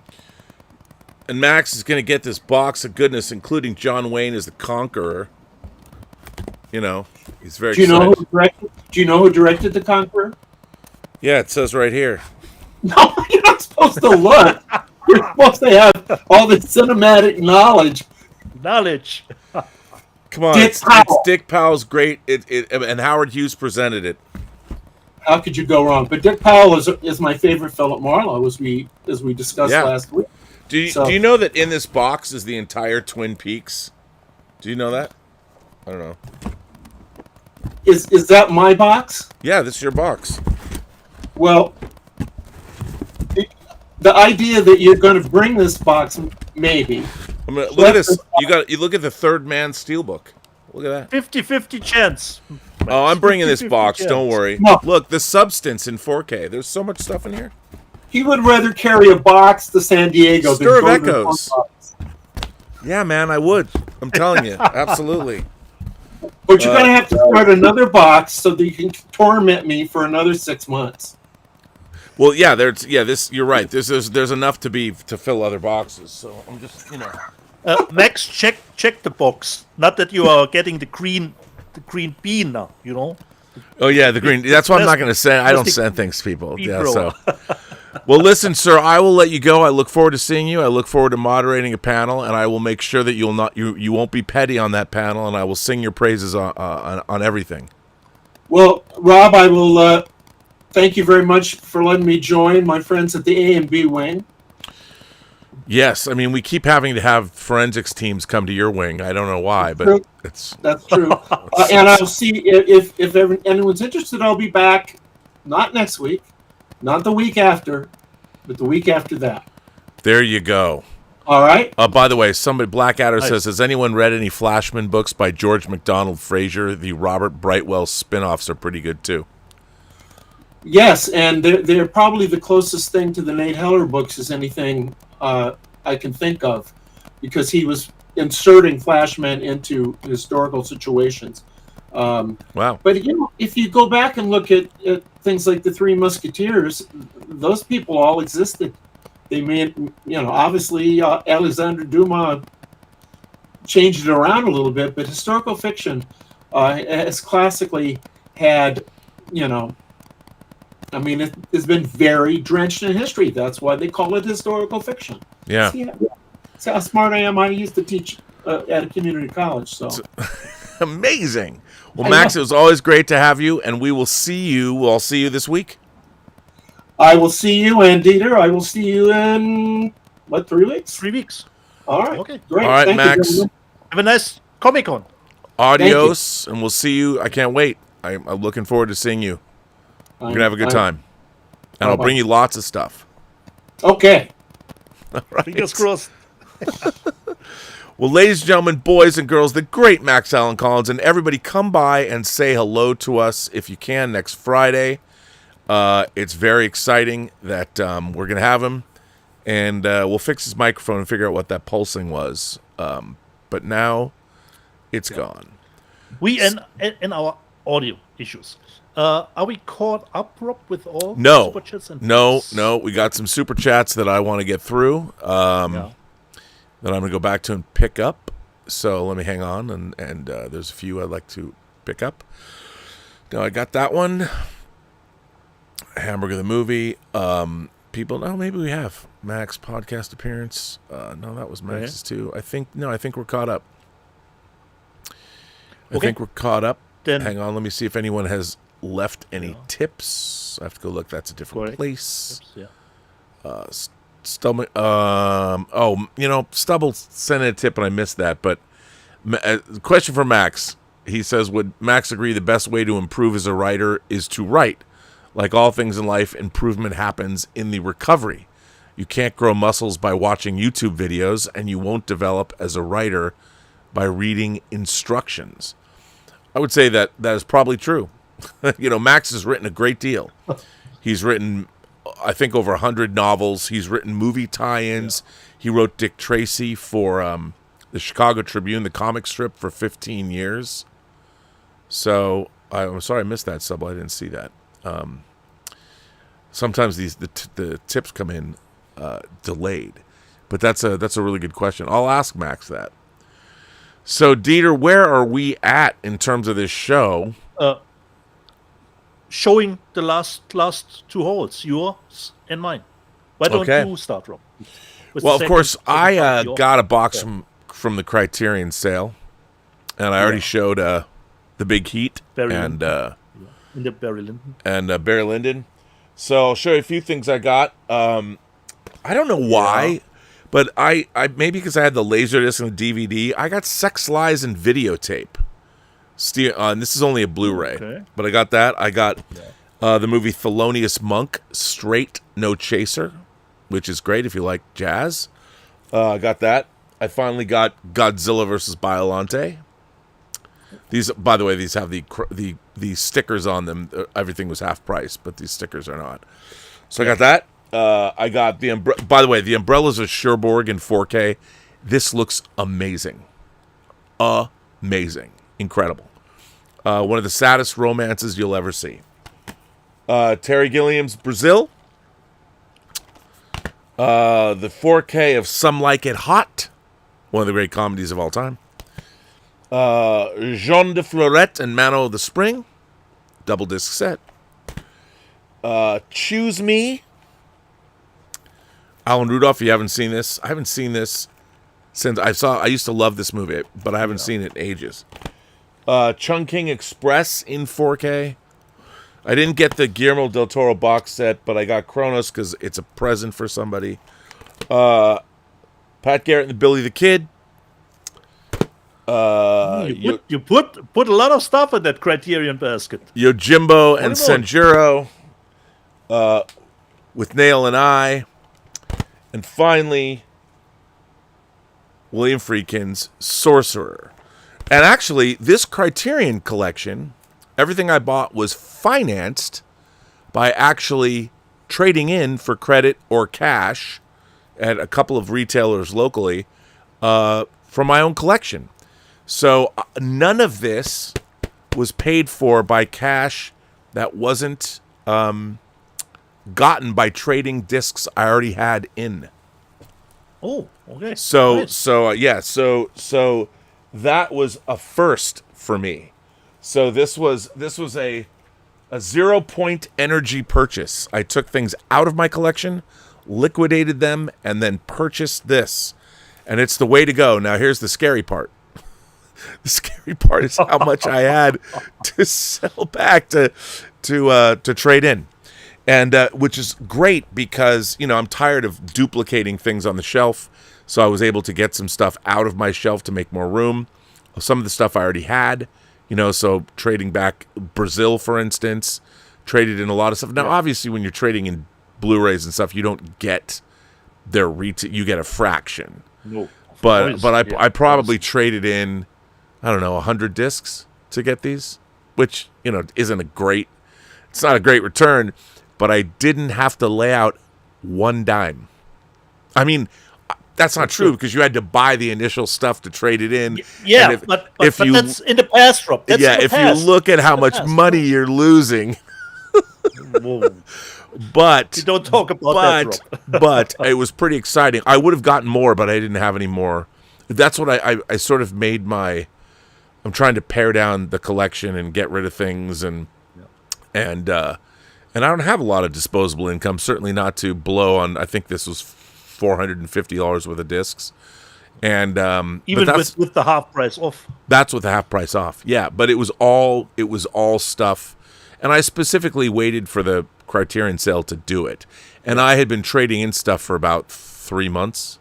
So it took about 3 months of stuff because you can go into like Amoeba and get credit. There's a couple of other places in LA.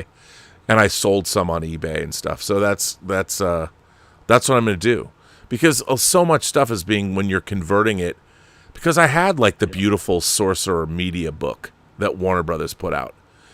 And I got rid of it. I mean, would I have liked to have kept that Sorcerer media book? Yeah. But why have the 4K and this nice box set? So now, if I'd known I'll talk about that in the news. But if I'd known something else was coming out, I could have got a ton of money for my Silverado. Well, Silverado's coming out. We'll talk about that. I wish I'd known Silverado was coming out on 4K because I would have sold that media book a month ago for like $150. Oops. Yeah, certainly. Oh well. But we are kind of accustomed to double and triple dipping, Yeah, but as I get older, I feel like why not finance my purchases with other, with stuff I've already bought. So anyway, back to you. Okay, you're done with your second haul? That was it, just those Criterion discs. Okay, good. My second haul are actually the leftovers from last week. And Rob, you showed Pluto last week. You bought Pluto, the great anime series. And while you were not concerned, does it have English subtitles? I don't care. I just purchased the Pluto Blu-ray. I don't care. I always look at the technical specs if it has English subtitles. And then I read, it doesn't have English subtitles. And what do, Rob? I order it anyway. So what I got is actually the new movie from Gabriel Mainetti. I showed this movie from him, Freaks Out. Those are Italian movies. This was the 4K, which of course didn't came with English subtitles. So I've got the English one, Freaks vs. the Reich, where the title here. And he has a new movie out, which will come in the theaters here in Germany. And I'm always looking forward to watch stuff ahead of time. So this is actually in Italian and I would say Mandarin. Probably not Cantonese, Mandarin. It's a mix of the two, and luckily you always get great synopsis on Wikipedia, so at least you know the rudimentary storyline. The movie is called La Città Proibita, which is actually called Forbidden City. But of course, Rob, in Germany, Forbidden City, that doesn't fly. So it has a different title in Germany, and this is one of the IMDb reviews of it, just the top of it. Sometimes you do not need to come up with a pun or a summary line, though as always, no pun intended. You just use the self-explanatory German title of the movie, et voila, here we go. Because the German title is called Kung Fu in Rome. It's actually the German title for it. Because we have a Chinese girl who's looking for a sister in Rome, and she has to team up with a chef, who has a restaurant, and he is missing his father, she is missing her sister. They have to team up together. And the edition comes again like Freaks with those nice cards. And Rob, even without understanding anything, I had a good time with the movie. Wow, that's cool. Of course, it would mean that I will need to purchase it again later. And then if you have seen the movie, you get a little bit more out of those cards and what they are standing for. And this is actually, Rob, I've totally forgot, the limited edition of it.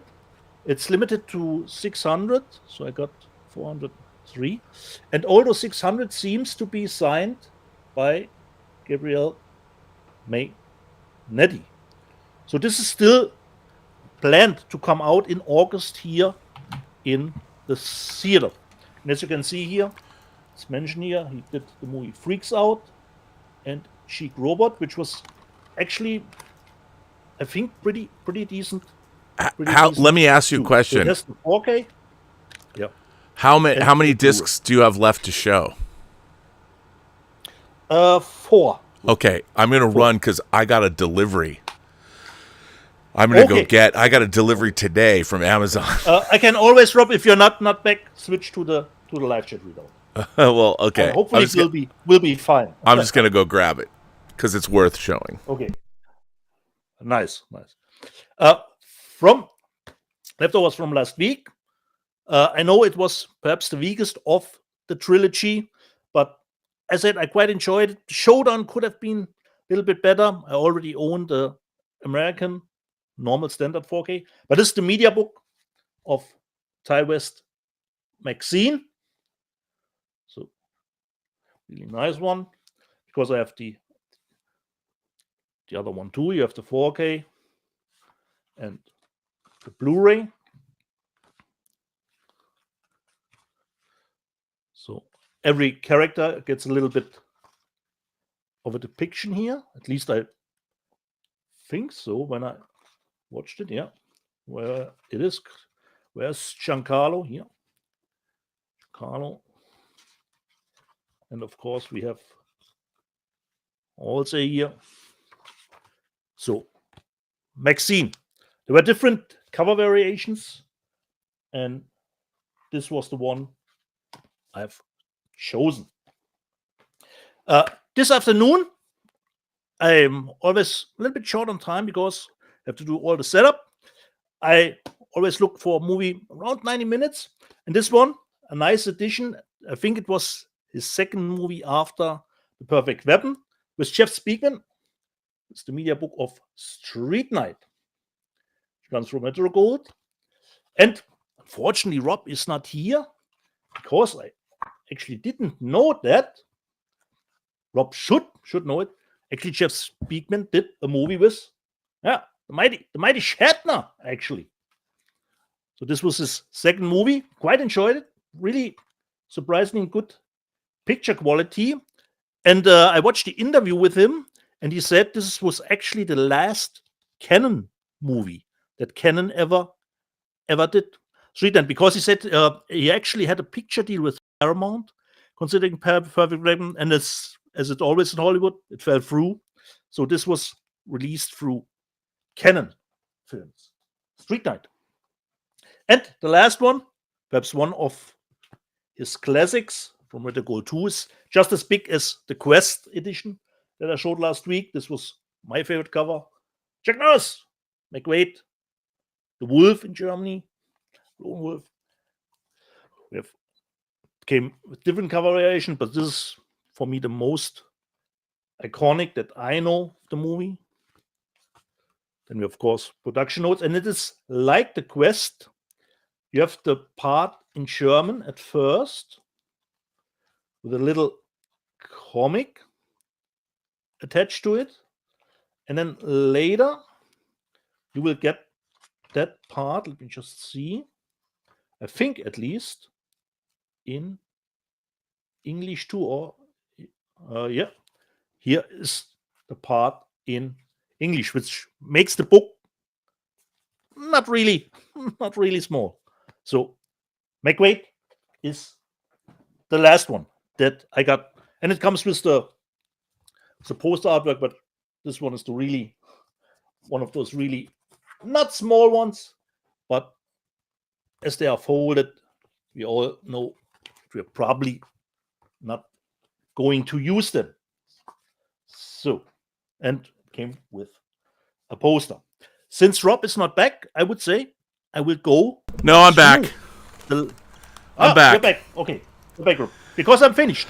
Then you made it. Rob. You made it perfectly.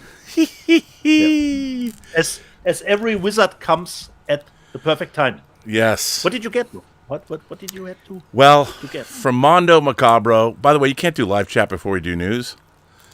Yeah. I got, so now I have to say, I don't buy a lot of porn on physical media.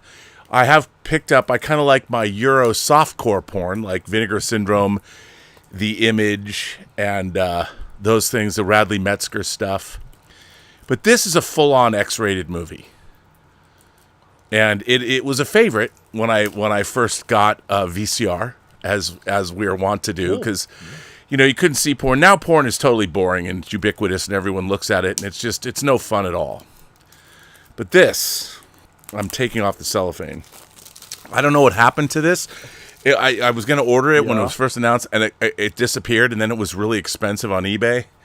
But thank God, Mondo Macabro, the wild side of cinema, brings us Cafe Flesh.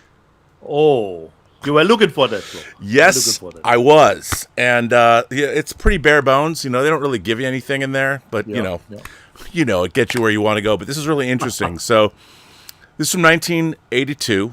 It's 75 minutes long. And by the way, this version, you can either have the 133 version, which was the home video version, or you can have the 185 theatrical version, which I've probably never seen. That means you'd have to go see this movie in a theater, as people used to do. And truly one of the most delirious film experiences you can have. Cafe Flesh is a dystopian sci-fi offering from one of American cinema's true originals. The time is 5 years after a nuclear apocalypse. The survivors, post-nuke thrill freaks looking for a kick, able to exist, to sense, to feel everything but pleasure.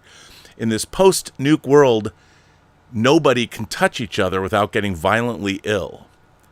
Except the few people that can are made to perform at Cafe Flesh, where they put on sex shows for all the people that can't touch other human beings. They want to make love, but the mere touch of another person makes them violently ill.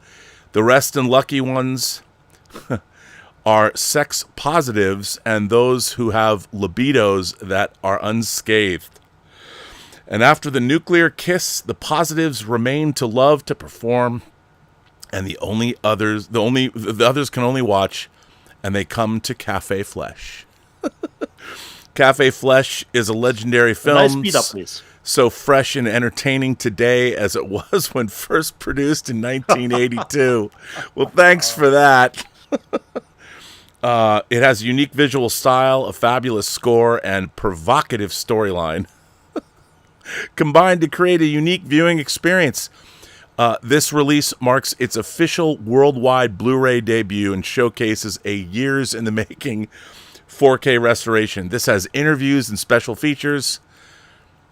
But make no mistake, as much as you might want to say it's a sci-fi, dystopian, post-apocalyptic thriller, this is a fucking porn movie.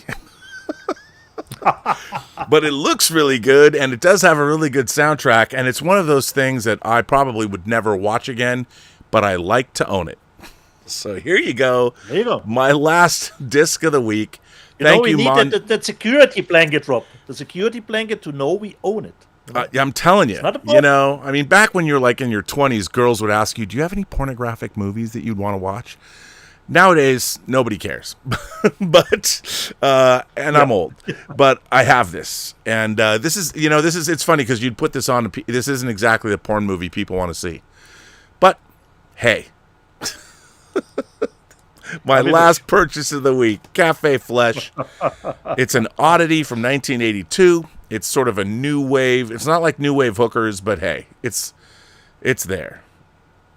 It's kind of like Cabaret meets new wave hookers. Yeah, like so there you go. That's Cabaret movie. So I gotta say, today's news, my friend, the news of today. This, like I said early on, speaking of Cafe Flesh, this is a bonerific. Especially one title I got flooded with. Yeah, this is a bonerific series of stuff. A lot of things. More than one informed me about this release.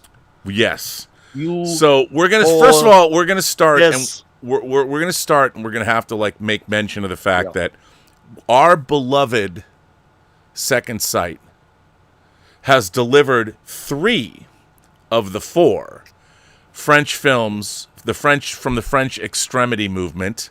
Horror Revolution. The Horror Revolution, but the granddaddy, the Big Daddy Kane of horror films. And, I think it's a masterpiece. It's not for everybody. And as I like to call it, the feel-good film of whatever year. Because actually, Rob, Paul and Brunotto saw it yesterday. He saw the movie, and then he watched it, and he said, who is this movie made for? And I said, for me. Yeah. And you know what I just realized? I think I'm looking around. I think I might have actually, as I give it this big preamble, I'm looking at where I might have forgot with everything that's coming out. And it's not just, let me go and get but that movie, but this is interesting because it's coming from Eureka. And look, Eureka is a great label. Totally surprised. I'm a huge fan of Eureka. They just put out the DIFA box sets that I'm, really enjoying. The last one being the Rack and Ruin stuff, the Rubble films from DIFA. That's really, really, really exciting that they're putting that out. And they've been doing, a really, really, really great job. So this was a surprise. Coming out from Eureka was, I don't know how they got the rights, and I kind of feel bad because I love Eureka, and I think that Eureka, just in deference, should have just called Second Sight up and said. But that doesn't mean that Second Sight isn't going to put it out. Because they put out other things, and everyone already knows what I'm about to say. But for those of you who might not know what I am talking about Pascal Lauger's 2008 feel-good family film, Martyrs. The last, the greatest. There are not a lot of films, Dietz, that I watched that blew my mind, made my jaw hit the ground. And it was funny because I had read... Felt like Go ahead. Like getting getting sucker punched. You know, it's a movie Yeah. that leaves you not seen for and forgotten. Yeah, Certainly not. No, I mean, it's funny because I had read a lot about this movie, and I had read a lot of interviews with Pascal Luget, and I'm like, I still was like, what is this movie about? Like, no matter what I read about it, I'm like, I had no sense of the plot. I had no sense of what this movie... Which is good, Rob. You should No, go it in was blind. good, even though I'd read... This movie blew my mind. This movie, I had no idea where it was going. I had no idea what it was about. And so I'm following along, and from the opening scene, it's like, what is happening here? You know, and then you there was so many times in this movie that made me, it blew my mind. And I don't mean to oversell it, because now everyone thinks, you know, when you say that. Look, the thing is, though, you have to have, and I'm going to criticize some people here, and they're going to get mad at me. You have to have some critical acumen and a real understanding of storytelling to understand why this movie. I mean, other people will just watch this movie and be like, oh, okay, whatever, they're following it along. But I guess when you're trying to figure things out, and you've seen 100 million horror movies and all that, and you are projecting into the movie that you're watching what you think it is. And I'm always doing that. I'm watching where a movie. it will go. Yeah, where it will go. And I'm so my head is so full of novels and stories, and so I'm always trying to second guess, like, not this fucking movie.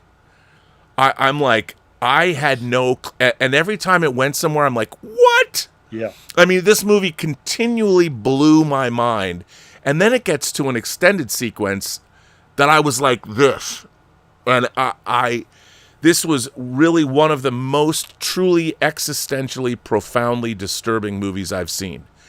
And yet, at the end, it's surprisingly transcendent and hopeful.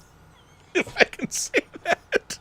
There you go, Paul. Now you heard it. So Paul asked me what I thought about the ending. And a lot of people are not fans of the ending because there's an open-ended question about it, but I found it.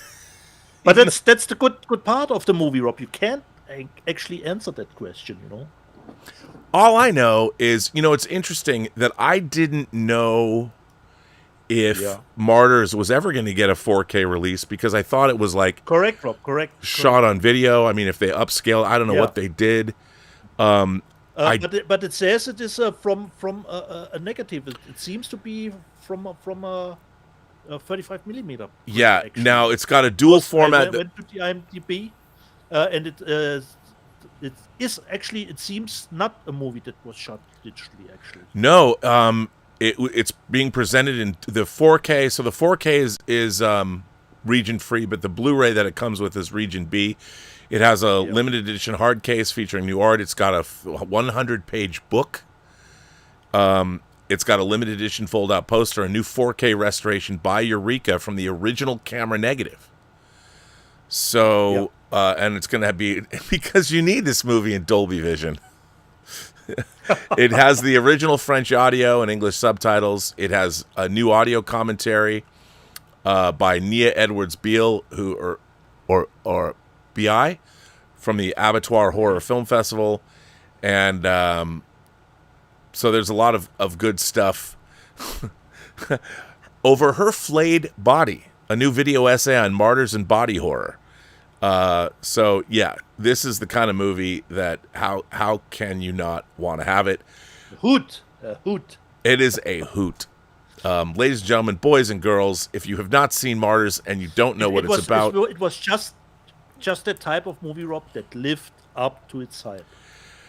Oh, did it ever? You know, and I, you know, it was also one of those movies. When I saw it, I think I got the DVD on the Dimension Extreme DVD, Dimension, the horror division. I think my first viewing was actually the UK Blu-ray. Yeah, I got that later. I had the Dimension Extreme. Yeah, I've got but it was really interesting because, you know, it was a movie that came out in 2008, so I probably got the DVD in 2009 or 10. And at that time, I wasn't watching movies with people. I don't know but this is a movie I really wish that I had somebody I was watching it with for the first time, if whether a girl or a guy, just to have somebody to talk to about it, because I was just. It's kind of like when I watched Enter the Void, and I watched Enter the Void twice in a row. I'm like, there was nobody to talk to. I really wanted to talk to somebody about this movie, and there was no one. It was a sad state of affairs. You're alone with your thoughts about Martyrs. Yes, but then speaking of that, even though we already have it, Lionsgate Limited has announced that they are releasing High Tension. And one of these movies, you know, and look at this cover. I love how extreme this is. The starting point, Rob. The starting point for the French extremity movement, High Tension, coming out from Lionsgate Limited. And what's not to love about this packaging? And this movie kind of does a bait and switch a little bit. I won't talk about, you know, why. But I was totally on board with it, Rob. If it makes sense or not, doesn't care. Oh, yeah. No, totally. And, yeah, like 100%. Now, and I keep looking for, you know, so High Tension is also part of the French extreme business. So if you have yet to see that or not, you know, it's also definitely worth with getting. our famous Lava Laguna from Fifth Element. Oh, yeah. You know? Yeah. And then coming to us from the quiet king of franchises, Steve Asbell, who they're making a real effort at 20th Century Studios, providing us. They put out Kingdom of Heaven was their first release. They got a new 4K of the director's cut of Kingdom of Heaven, and this, the best Star Trek movie. Somebody brought it up. Master and Commander, The Far Side of the World, based on the Captain Aubrey novels. These books are great. This is a fantastic movie coming out from Fox in 4K, a 4K steelbook with their partnership with Sony. This is a banger of a release. I can't wait to get this. It comes out in just a couple weeks. You know, to see this, they're having a screening as part of Beyond Fest in it's LA. Nice Rob, that they are releasing it shortly after the announcements. That's always great, Rob. Yeah, it's really, really great. You don't have to wait. Half a year. Yeah. No, another fantastic release, and really happy to get it. And following up on the heels of that, as I mentioned earlier, out of print for a long, long time, Lawrence Kasdan's 1985 Western Silverado.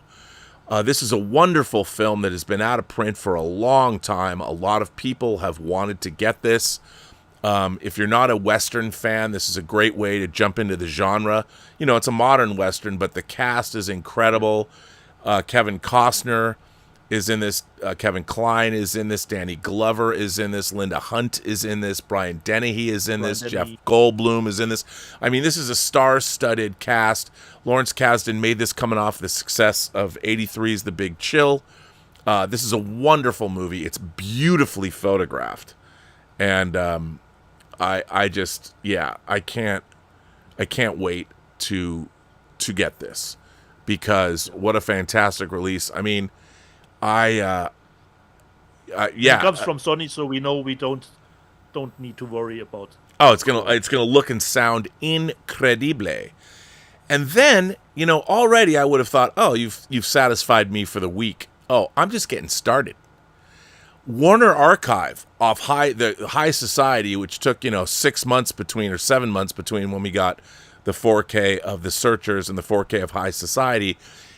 People might complain about what they release. Warner Archive is putting out domestically. It's come out, I think the BFI put it out in Britain, but they are putting out Get Carter, the great crime thriller that, of course, they remade in America with Sylvester Stallone. Why, I don't know. Yeah. But Michael Caine's original Get Carter as the third release. George Feltenstein and the folks over at Warner Archive are giving us Get Carter in 4K. How awesome is that? Plus the Blu-ray, Rob. Plus the Blu-ray. And what's that? Plus the Blu-ray, Rob. Yeah, plus the Blu-ray. Warner itself, you normally only get the 4K, Yeah, no, of course they're putting out both, because Warner. Look, George Feltenstein, the should be the international czar of film. I mean, that's what they're putting out. A great third release from them. They also, Warner Archive also came out with their upcoming releases. The Midnight Kiss with Mario Lanza. I mean, everything they're putting out is interesting in some way, shape, or form. I don't know anything about this, but it's more of the fact that they're delving into these MGM Technicolor musicals that all look incredible with high bit rates. That's what we want. They've also got, look at this, love, lust, courage, and cowardice, faith, fury, and sacrifice. 7 women. Whole shebang. Come on. Yeah, the whole shebang is right. 7 women. Again, I don't know anything about this movie, but I'll watch this. What's not to love? And then, of course, we've got coming. Look, it says it's sensational. MGM's Intruder in the Dust. And, when you tell me something's sensational, you gotta go, okay, I'll bite. Why is it sensational? I don't know. So let's look in, having nothing I don't know about it's sensational. But let's read about it. Intruder in the Dust, which is, as it says, sensational. Who shot Vincent Guarte in the back? The jailhouse at Jefferson, Mississippi might not hold the actual killer, but it does have the suspect an angry lynch mob wants. Lucas Beauchamp, who has long refused to exhibit the obsequious attitude expected of black people in Jefferson. Based on William Faulkner's novel and filmed in his hometown of Oxford, Intruder in the Dust is both a gripping whodunit and a milestone of socio-conscious filmmaking. I mean, who doesn't want that? That sounds amazing. This superb film was named one of 1949's 10 best by the National Board of Review. It's now restored from 4K scans of the best preservation elements. This landmark film comes to Blu-ray with a stunning presentation of the film that is timeless in its importance. So I've never seen this, but I mean, come on. That sounds awesome. And yes, they were making woke, quote-unquote, woke movies in 1949. I grew up watching, call them socially conscious films. It's like somehow they suddenly went away. I've been watching, I love socially conscious movies my whole life. And then they're also putting out Idol. I like the title. Intruder in the Dust. Intruder in the Dust. And then we've got The Hard Way. Unforgettable performances by leading lady Ida Lupino. The Hard Way is a gripping drama that in certain ways is a precursor to the same story dynamics to be found years later in the remarkable musical play Gypsy. So, hey, another great movie. Another one of Hollywood's great melodramas. And then, of course, they never cease to give us great animated titles, and this is no exception because we are, of course, getting, as I'm giving you the wind-up, you know you want it. That's right, Huckleberry Hound. The Huckleberry Hound Show on 11 discs. The entire Warner Archive puts out the entire Huckleberry Hound Show, the complete original series on 11 discs. See, this is animation that kids today should be seeing. And, they just don't know it. But now, because of Warner Archive, they're bringing all of the great stuff. And you know what? I just want to show everybody one more time. Martyrs, dude. Come on. Martyrs. We got the brand new 4K restoration. Maybe the release of the year. I don't know. We'll see. It's definitely up there. As I said, for all you people who want something fun for the whole family to watch. The unexpected this release. Is your movie. So Warner Archive is killing it. Now let's jump across the road to Universal, the great Coal Miner's Daughter with Sissy Spacek, the 40th anniversary, I believe. Wonderful movie about the country music singer Loretta Lynn, right? Yeah. So that's coming out, which is exciting. What's not to love about that? Another great performance. So that's very cool. And then we've got, let's see, what else do I have to, I got the order wrong, so I'm trying to catch up. Yeah. Then we've got this coming to us, The Cat. Now, The Cat is, as I'm trying to find out what has happened to the list that I was bringing you, I think this comes out from 88 Films. Yeah. It looks like an 88. Yeah, it looks like an 88 Films. I'm looking for the box, but unfortunately, I seem to have lost it. I don't know why. I'll find it again. But it's a cat in the bag for me, Rob. The cat is a cat in the bag. You're absolutely right. Yeah. So there you go. What's not to love about this? Hang on, let me see if I can find it. I can't. I don't know where it went. I'm looking for the cat. Oh, here it is. It is. It's 88 films. The cat Blu-ray. Yeah. Here it is. I found it. So it is it's from 1982, and it's an action. So there you go. Looks good. You'll love it. You know, it's one you'll want to buy. And then we've got this. This interests me. This is a documentary. It's called So Unreal, and it comes to us from Altered Innocence. And I have not seen this documentary. I don't know much about it other than the fact that Altered Innocence is putting it out. And this Amanda Kramer's, it's a cinephile's visual essay examining the canon of films that dared to dream beyond the threshold of the real. Across a 30-year span from 81 to 2001, depictions of future shock technologies such as artificial intelligence, cyberspace, and virtual reality grew in both frequency and complexity. Cinema in these years provided an outlet for humanity's intertwined anxieties, fears, and fantasies about the brave new frontiers looming ahead. It's narrated by Debbie Harry from Blondie, and it mines the substance and subtext of cyber-minded landmarks like Tron, Videodrome, Brainstorm, Terminator 2, Tetsuo, The Lawnmower Man, Hackers, The Matrix, and dozens more. And it's soundtracked with deep cuts from the electronic underground and styled with CGI glitch effects. So Unreal maps the subcurrents of euphoria and dystopia simmering in the cinematic subconscious at the end of the 20th century. That just sounds cool. Like, wow, who doesn't want to see that? Then Shout Factory brings us their continued collaboration with Oliver Stone with World Trade Center. I think I might have said that yesterday or last week, but hey, that's coming. And then we've got this, and I don't know much about this. Let's see where am I? Vampire Limited. Yeah, Vampire Limited. Again, I'm looking at, I think this is from Severin. Is it from Severin? Okay. Maybe. I don't know. Could be, but I don't. It could be. Yeah, I don't know why I'm so mixed up about all this and where I'm coming to you from. But yes, I don't know much about this. I really don't. But I'll find out where I'm looking. So, bear with me. As you can see, I put lots of time into this. But I did. I had all these, and now they're all out of order. And I didn't mean to do that. So I apologize. I want to know what this is. Here it is. This is from Severin. Now, let me read what this is, because I don't know anything about this. From the award-winning writer-director of Morgana, The Ninth Heart, and the creator and subversive genius of the Czech New Wave, the Cremator series, comes this disturbing shocker driven by cultural provocation, political paranoia, and a supercharged take on the vampire mythos, now on disc for the first time ever in America. When Frat Motors introduces a new high-performance sports car, a trauma doctor investigates a bizarre theory that the vehicle is a biological machine fueled by human blood.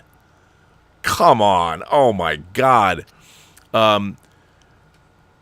This is a deeply weird horror thriller with sci-fi overtones and a touch of Cronenberg, restored by the National Film Archive and Severin Films with over 5 hours of new and archival special features. Are you kidding me? I'm in. There you go. So I mean, again, the horror. I mean, I know October's coming, but come on, we're getting like an embarrassment of riches here. There's more to come. You just wait. Now, Hollywood Rocks. This is for you, Dietz. This is a Cleopatra Entertainment. Cleopatra is a great record label with a lot of goth stuff. Big hair and plenty of sex, drugs, and rock and roll. This documentary film captures the essence of Hollywood's Sunset Strip 80s hair metal music era as seen through the eyes of musicians, the bands, the clubs, the groupies, and the fans who kept this phenomenon alive until its demise brought on by the grunge rock explosion of the 1990s. There's interviews with such legendary... It looks like it could be Jack Russell on the cover, the singer of Great White who passed away, but it could be... Jack Russell. It is Jack Russell. He's interviewed in this... So that's... come on. You know you want that, don't you? Sure you do. Then that's right up my alley. There you go. Now we have Clown in a Cornfield. Everybody wants Clown in a Awesome. Cornfield. This big release. What a great release. You gotta love that. And then, of course, believe it or not, I thought this would have been out, but from 2011, Kung Fu Panda 2 coming out in 4K. I thought Kung Fu Panda 2 was already out in 4K. Apparently, no. Then we come. Only I think only the fourth one and the first one, Rob. Yeah, well, now we're getting the third one, or the second one, so you got that. Now we go to Australia. Imprint is putting out Bewitched Season 7 and 8, which, hey, if you love Bewitched, you can now get the box set for 7 and 8. And then this, if you're a Space 1999 fan, as I am, the Super Space Theater movies. These were 2-hour movies where they combined 2 episodes of Space 1999 into movie versions and showed them on this cable series. We saw them on Showtime as Super Space Theater. Yeah. They also had animated shows like UFO Grendizer and Space Cateers, which was Go Nagai's Get a Robo G. So this is from Super Space Theater. I mean, this is a cool thing to have. It's a cool way to see Space 1999, kind of a remix way, but it's cool they're putting those out. I'm excited for that. And then we've got their adventure collection, 7, 8, and 9, and these are all bangers. So they're putting out some great stuff. These collections are great. They've got all the Voyage to the Bottom of the Sea, 20,000 Leagues Under the Sea, except the first of all, this is the Thief of Baghdad. It's all the different versions of Thief of Baghdad. So this is really cool in one box set throughout the years. And they're doing the same thing with 20,000 Leagues Under the Sea, but not the Disney version. So you got the Thief of Baghdad and the 20,000 Leagues Under the Sea films, all of them except the Disney versions, which is a very cool thing to do. And then their Adventure Collection 9 is like The People in the Land That Time Forgot. The Land That Time Forgot was the first PG movie I ever saw in the theater.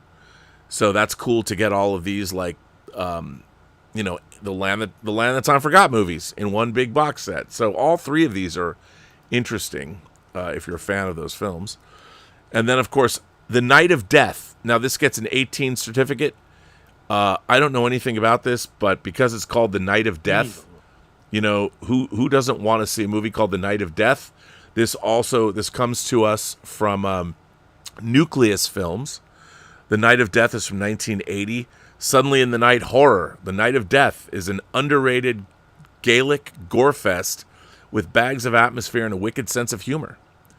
It's 1980, and having been unemployed for 8 months, Martine jumps at the chance when offered a job in an isolated old people's home. Her 50-something employer, Helene Robert, is a little intimidating, and the handyman is rather sinister, and the aging boarders are an eccentric lot, to put it mildly, but Martine feels she's fallen on her feet. Then come the mysteries. What became of Martine's young predecessor? Why are there few residents, and why do they look so well preserved? What can it mean when Martine finds a press photo of the youthful Helene dated 1886? And what role does the so-called Golden Needle Killer play in all of this? There's copious gore effects and an ingenious twist. Night of Death. It ranks high among Euro horror rediscoveries. And this is a long-awaited UK premiere.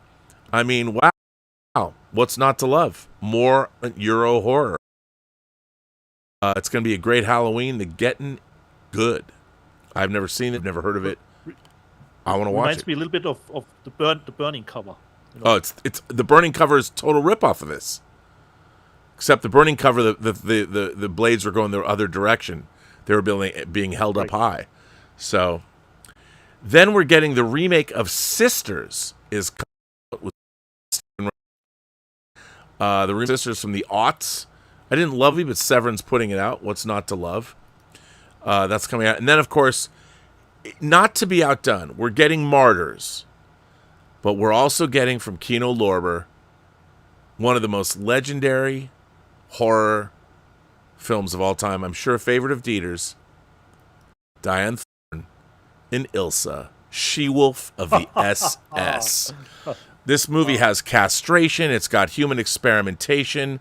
I'm sure people, a lot of college today that will deny this movie even exists, that there was no Ilsa She-Wolf of the SS that it was only because, well, the Germans didn't have anywhere to put their prisoners. They didn't really do anything to the prisoners. They were, they had to get rid of them because there was, people were starving to death. Ilsa She-Wolf of the SS, another great video nasty, a notorious movie, part of Kino Cult's great releases. Out multiple cuts. If you haven't seen this movie, hey, it's over. You can watch She-Wolf of the S.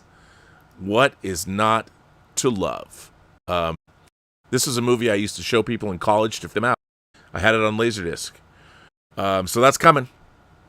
Then we have, of course, this new, beautiful, some people don't like the artwork. I think it's kind of classy. 3 Christopher Nolan night movies in a new book released with a of extras and special features. I like this. I think it's kind of cool. What do you think, Pete?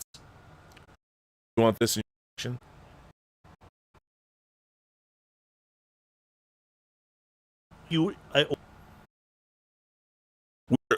We are hanging. But no, not a new purchase. Oh yeah, not new. Okay, well it's out. We lost you there for a minute there, but it's cool for those who want it. And then we have Arcane, the season 2 steelbook. Have you ordered it? Am I going to torment you? Not yet, Rob. Not yet, Rob. Okay. Not yet. All right. And now here's the one. I mean, we've had But I will. We've had such great horror titles. As I told you, it's not a week on Let's Get Physical Media unless someone puts out a shark movie. Severin's putting out The Shark Hunter. Somebody's got to make me, because to tell you the truth, I really don't know anything about this movie. It's called Shark Hunter, and Severin is putting it out.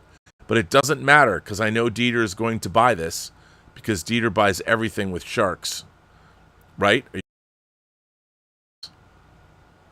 Almost. Let me tell you what it's about before, it might change your mind. Okay. Before I judge too quickly, yeah. Okay. Enzo Castellari, who made The Last Shark, brings together with his Street Law and Chioma star Franco Nero, along with the screenplay written by Tino Carpi, who wrote The Last Cannibal World, insane underwater stunts for a high-speed, double-barreled shark-punching blast in a Mexican seaside village. A reclusive fisherman, Franco Nero, with a haunted past, battles cold-blooded treasure hunters to retrieve 1 million from an underwater grotto infested with killer sharks. Dude, this sounds awesome. And it comes with a bonus soundtrack CD. And it's scanned in 4K from the original only surviving film elements. Who doesn't want this, man? With Franco Nero? Come on, you want it. This is just some goodness waiting. It's Franco Nero. Dude, it's Franco Nero, man. Come on, you got it. You want that. You want it. Yeah. Rob, in the live chat, they're saying we're having audio dropouts from both sides. Are we at that time again? 2.5 hours? I don't know. I'm hearing everything fine. I don't know what it is. Okay. Hope it's you were clipping for a minute there. I was losing you, but it sounds good to me. Seems back to normal. Yeah. Then we have my favorite. Again, there's so many good releases. All 4 airport movies in 4K in one box set from Kino Lorber. Look at this gorgeous box set. I mean, come on, dude. I love the airport movies. I love Airport 75. I love Airport 77. And of course, easily one of the most ridiculous movies ever made is the Concorde Airport 79, which I want to point out has perhaps the greatest dialogue exchange in the history of movies. You have Alain Delon. You have George Kennedy as Petroni, he plays Petroni in all 4 movies. They're the pilots of the Concorde. And Emmanuelle, the original Emmanuelle, Sylvia Crystal herself, who plays the lead stewardess in the Concorde Airport 79, walks into the cockpit and looks at Alain Delon and looks at George Kennedy, and she says, I kid you not, she says, "You pilots, you're such men." And George Kennedy turns to her and says, "They don't call it the cockpit for nothing." Come on, man. That's the greatest dialogue exchange ever. And you can now experience it in 4K from Kino Lorber. I don't know what to say. What an iconic plane, the Concorde. It is, but not an iconic... Dude, the Concorde Airport 79 might be one of the most ridiculous movies I've ever seen, and I saw it in a theater. Then Radiance is putting out the Shinobi Volume 2 box set. Again, Volume 2, okay. Ninjas, Shinobi Volume 2. And there you go. I mean, what's not to love? A book, the 3 Shinobi movies. You got to love that. Right? I don't know if are you a Shinobi fan at all? So why not? I mean, I know it's great stuff. Now here's a movie. I don't really know anything about this movie, but it's about drug use. So, anything that's when people are doing bad things, I'll watch it. And that is, of course, Panama Red. I have never even heard of this movie. That's why I watch this show when we're done with it, because I learn about so many movies I've never heard of. Panama Red. What is this movie about? I don't know, but it's from Dark Force Entertainment, and this movie is from 1976. A hippie musician needs to make $60,000 through selling high-grade Panama Red, that's weed, in just 3 days to pay back a drug smuggler known as the Money Man. According to Dark Force Entertainment, Panama Red was shot by pornographers, but is a must for Cheech and Chong fans. So, there you go. Shot by pornographers. That's going to be the name of my new punk band. Shot by pornographers. Love it. Of course, speaking of pornographers, the best little whorehouse in Texas, coming out from MCA Universal with Dolly Parton and Burt Reynolds. Hey, if you're a big fan, there you go. And look, we're getting Ilsa She-Wolf of the SS. We're getting Martyrs. We're getting so many good movies. And another movie, another British horror film that I love, The Kill List, coming out from Severin. Severin winning this week in 4K. If you guys haven't seen The Kill List, this was another movie that left my jaw hanging on the floor when I got to the end of it. Dieter, have you ever seen this movie? I have seen it, Rob, but I have to be honest, my memory is a little bit fuzzy on it. It's got a great ending. I have it somewhere here. I'm sure you do. The Kill List is coming out in 4K from Severin. Severin's going to make us all go broke. Then, of course, we've got this, Sex in the Stars. Now, this looks like 70s bush porn at its finest. I don't know much about this movie. I don't know if it's worth getting, but hey, it's coming out. So I don't really know what to tell you about Sex in the Stars, but it is coming, and it's coming from the British label Screenbound Pictures. And this is from 1981, when nervous Fleet Street journalist Peter Bates is asked by his brash American boss to spice up a magazine horoscope column with more sexual content. He rushes to meet a hard deadline. Get it? Tasked with sleeping with 12 different women of each astrological star sign. Shy Peter grows in confidence as he romps his way through the zodiac. Unseen for nearly 40 years, Sex with the Stars is a lost classic from the British sex comedy era. I actually like the premise. This ribald romp features some of the best-loved female stars of the late 70s, including Susie Sylvie, Nicola Austin, and Rosemary England.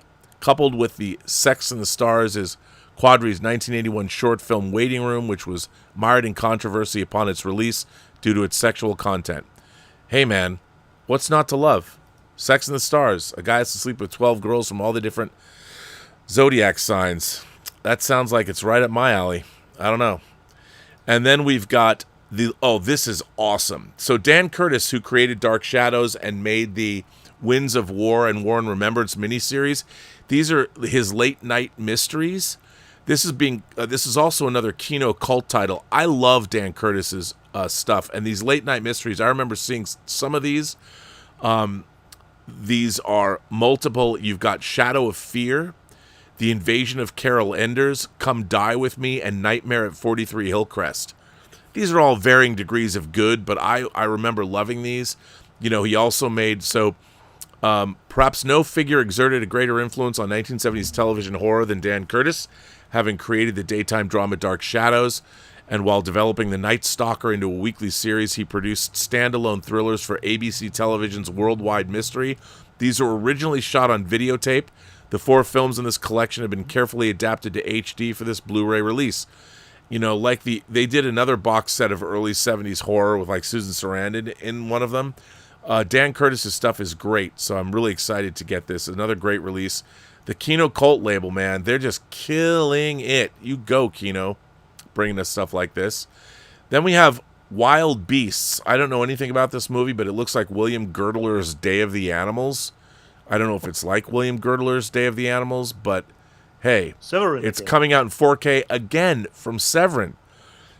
His final work, The Godfather of Mondo Franco E. Prosperi, the writer-director of Mondo Connie, Africa, Blood and Guts, and Goodbye Uncle Tom, took on the Nature Strikes Back genre and delivered perhaps the most shocking movie of his controversial career, now in UHD for the first time ever.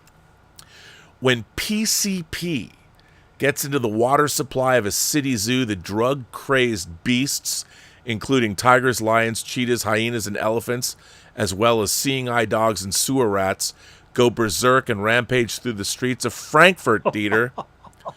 What follows is a terrifying mix of actual animal attacks, supervised by professional circus trainers, and over-the-top 80s Italian gore that remains the greatest eco-revenge shocker in Euro cult history.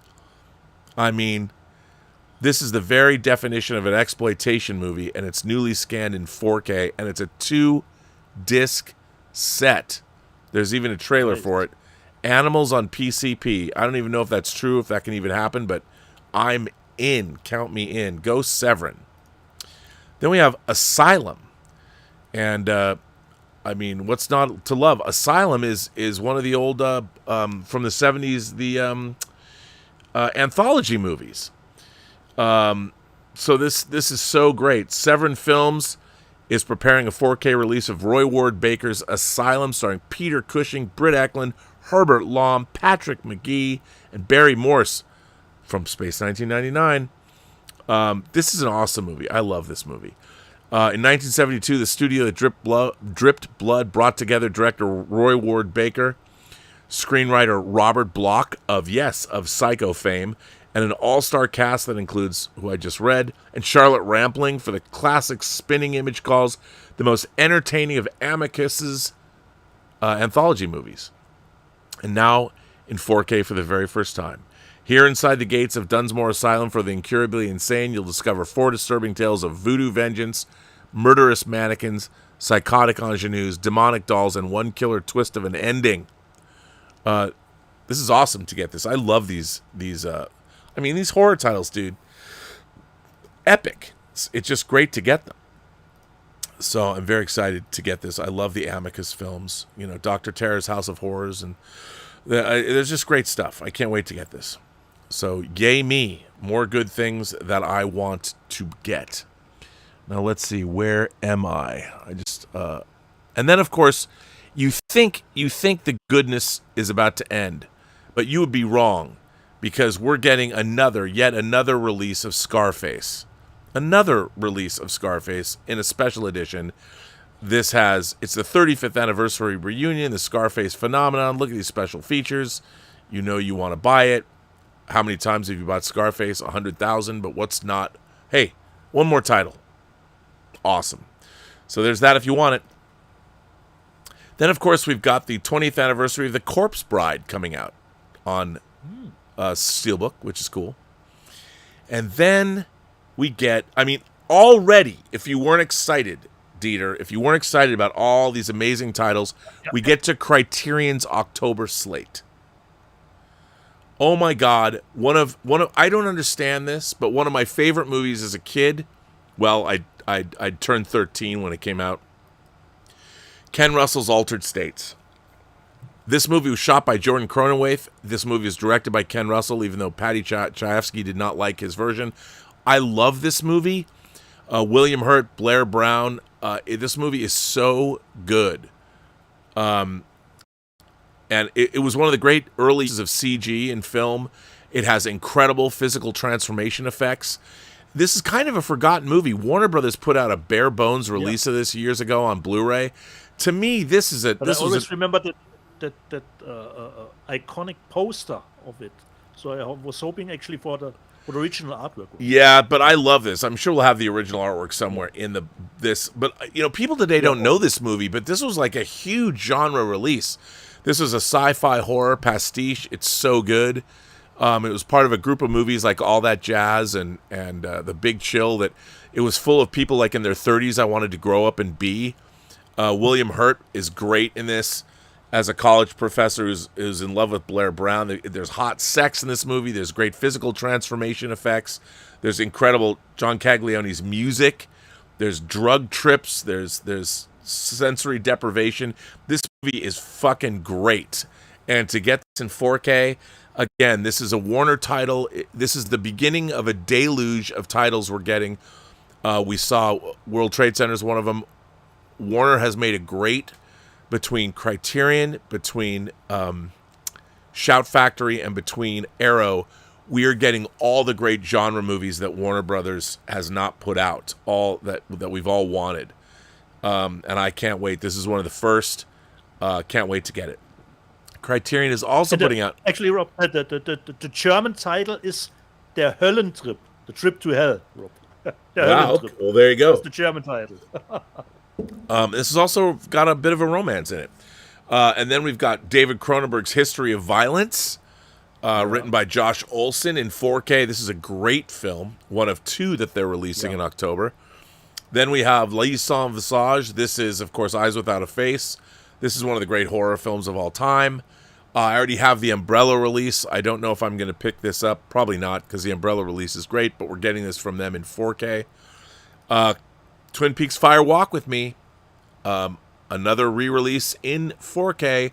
This is a phenomenal movie. I never thought that this movie, when I heard it was coming out, this film's an incredible, again, an incredible work from David Lynch. Amazing. Guillermo del Toro's Nightmare Alley we're getting in 4K, which is very exciting. This great-looking movie. And then another Cronenberg movie we're getting... In black and white, Rob? No, it's not black and white, but the cover's that way. Okay.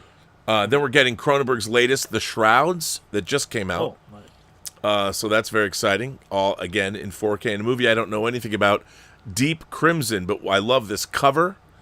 And what is not to love? You go Criterion. We're getting such great stuff. It's all very, very, very exciting. And so we come to the end. Let's go to the charts.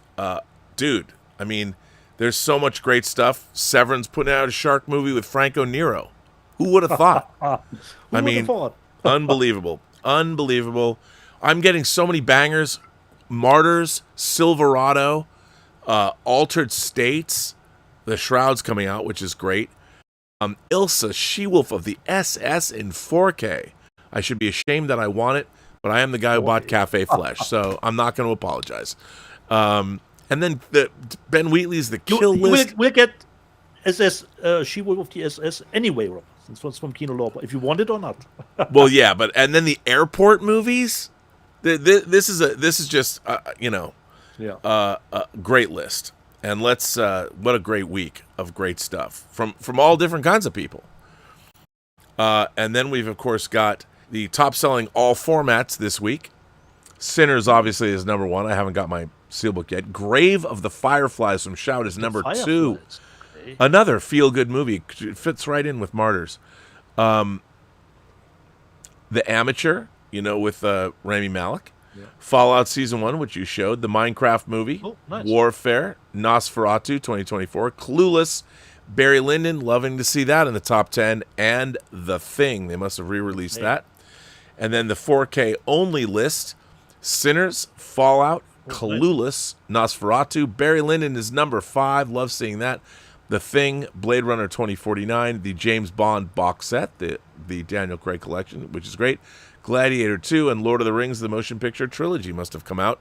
So, hey, a fine list. You can't complain about that, sir.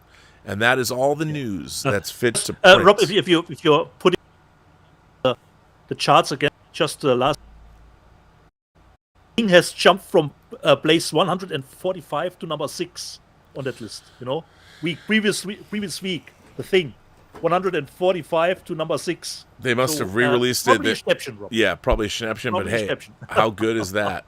I mean, it's funny. Like, you'd think, who doesn't already have that in 4K? Apparently, a lot of people. Correct. So they're waiting, Rob. That's us. They're more patient than us too, you know.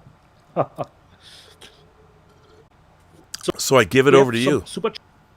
Oh yeah, let's check out super chats. Yeah, I think your mic's clipping because you might be getting too close to it. I'm not sure. Okay. Yes, let's go to super chats. And see where we're at, folks. Hold on.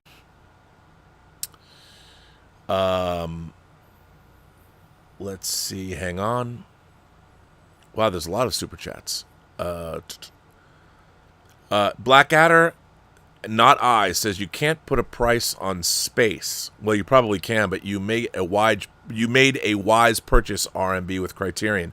Yeah, you know, I've got to start Marie Kondoing my shit and making sure it's all tight. Blackadder, not I, says, hope you enjoyed Comic-Con. On Saturday, I'm going to a cinema in Manchester to watch Cannibal the Musical, Frankenhooker, I Spit on Your Grave, which version? I hope it's the original. Nightmares of a Damaged Brain, and Cat Sick Blues. That is one. First of all, only in Manchester can you do that. That is Tony Wilson going to be there? Because that, my friend, that is one heck of a lineup. Agent Silver Fox says, I've just been enabled and I've ordered Cafe Flesh. Well, that's good. Don't make it a date night thing. Just telling you now, watch it alone by yourself. Blackadder, not I, says, I agree with you on Martyrs. The only thing better than watching it for the first time was watching it with a friend that had never seen it. Was he still your friend after it? By the way, I tried showing it to Elizabeth. She still talks about it. She made me turn it off. She was like, no. Blackadder, not I, you are exactly right. If you have friends that are up to Martyrs and don't know about it and have never seen it, not since the portal scene at the end of Avengers. It is a friendship test, Rob. It is a total friendship test. Yeah. Man, you know what? It's interesting because it makes me want to. I took a date to see the Penelope Spheris movie, The Boys Next Door, with Charlie Sheen and Maxwell Caulfield, and about these two lowlifes that go out to L.A. and they basically become serial killers. That girl never wanted to see me again. I didn't know what it was about. I hadn't seen the movie yet. But Martyrs, it kind of makes me want to be back in my heady high school and college days and take somebody unsuspecting to see the movie. What that says about me now, I would never do that. I would never inflict this movie on somebody. I mean, I thought Elizabeth could handle it, but she could not. Walter Whitewalker says you can have or be one, a pet, a rideable dragon. I would like to be a rideable dragon. Would you like to be a pet or a rideable dragon? Oh, a pet. Then I choose the other one, Rob. All right. Would you like to become a Jedi Knight but not a master, or a second officer on a Starfleet ship? Oh, I'd want to be on a Starfleet ship, 100%. Yeah, certainly. Okay, you don't want to be a Jedi Master. Okay. Blackadder, not I, says if you want a good French horror Christmas movie, I highly recommend. But Rob, the Jedi Master, their reputation is a little bit wonky these days. You know, better being a Starfleet officer. It's true, at least. But if you're a Starfleet officer, you can have shore leave. All right. I'm just saying. Blackadder Nice says, if you want a good French horror Christmas movie, I highly recommend Inside. Well, as I've always told people, Martyrs and Inside are the double bill. You watch Martyrs first, and then you watch Inside as a pick-me-up. and of course, and the thing is, the Second Sight released their great Inside box set, so that was great. But yes, Blackadder, Inside is a wonderful Christmas movie. It is, in case anyone wants to know. Totally. It's set on Christmas Eve. Yeah. And, it starts with, it doesn't start, but yeah, I guess it does. It begins with a woman, a very pregnant woman who's lost her husband, who's going to go to the hospital and have birth induced on Christmas Day. But then someone knocks at her door, and they come inside. Hijinks ensue. Everybody, it's a great Christmas movie. It's awesome. Thomas Logan says, Steve K's Get Carter is aging like a fine wine. Mickey Rourke is electric. The turn-of-the-century Seattle scene is delish, and the technical score is fire. Is it, though? No, I don't. It's all right. It's all right. I don't love it, but it's all right. It's not an embarrassment. Blackadder Not I says, it is the 1978 version. I do think the first remake was a good one, though. Yeah, it was. I thought the remake of I Spit in Your Grave wasn't bad, but the original, man, still one of those movies. It's not an enjoyable experience. So hang on, let me just check and see about tips and super chats. We're caught up on the super chats, but hold on. Let me go back to the tips link and see if anyone else has tipped in or has a tip, or it's just the tip.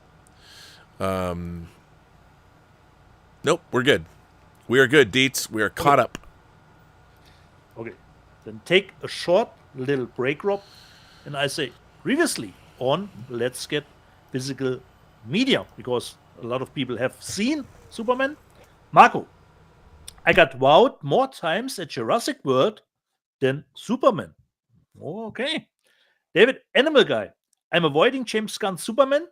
I've seen way too many negative reviews, and I know some horrible spoilers. For me, actually, it is probably the summer of divisiveness. You have 28 years later, you have Superman. Pretty divisive summer this year. Uncle Jimmy, I really enjoyed Superman. I'm going to see it a second time later today.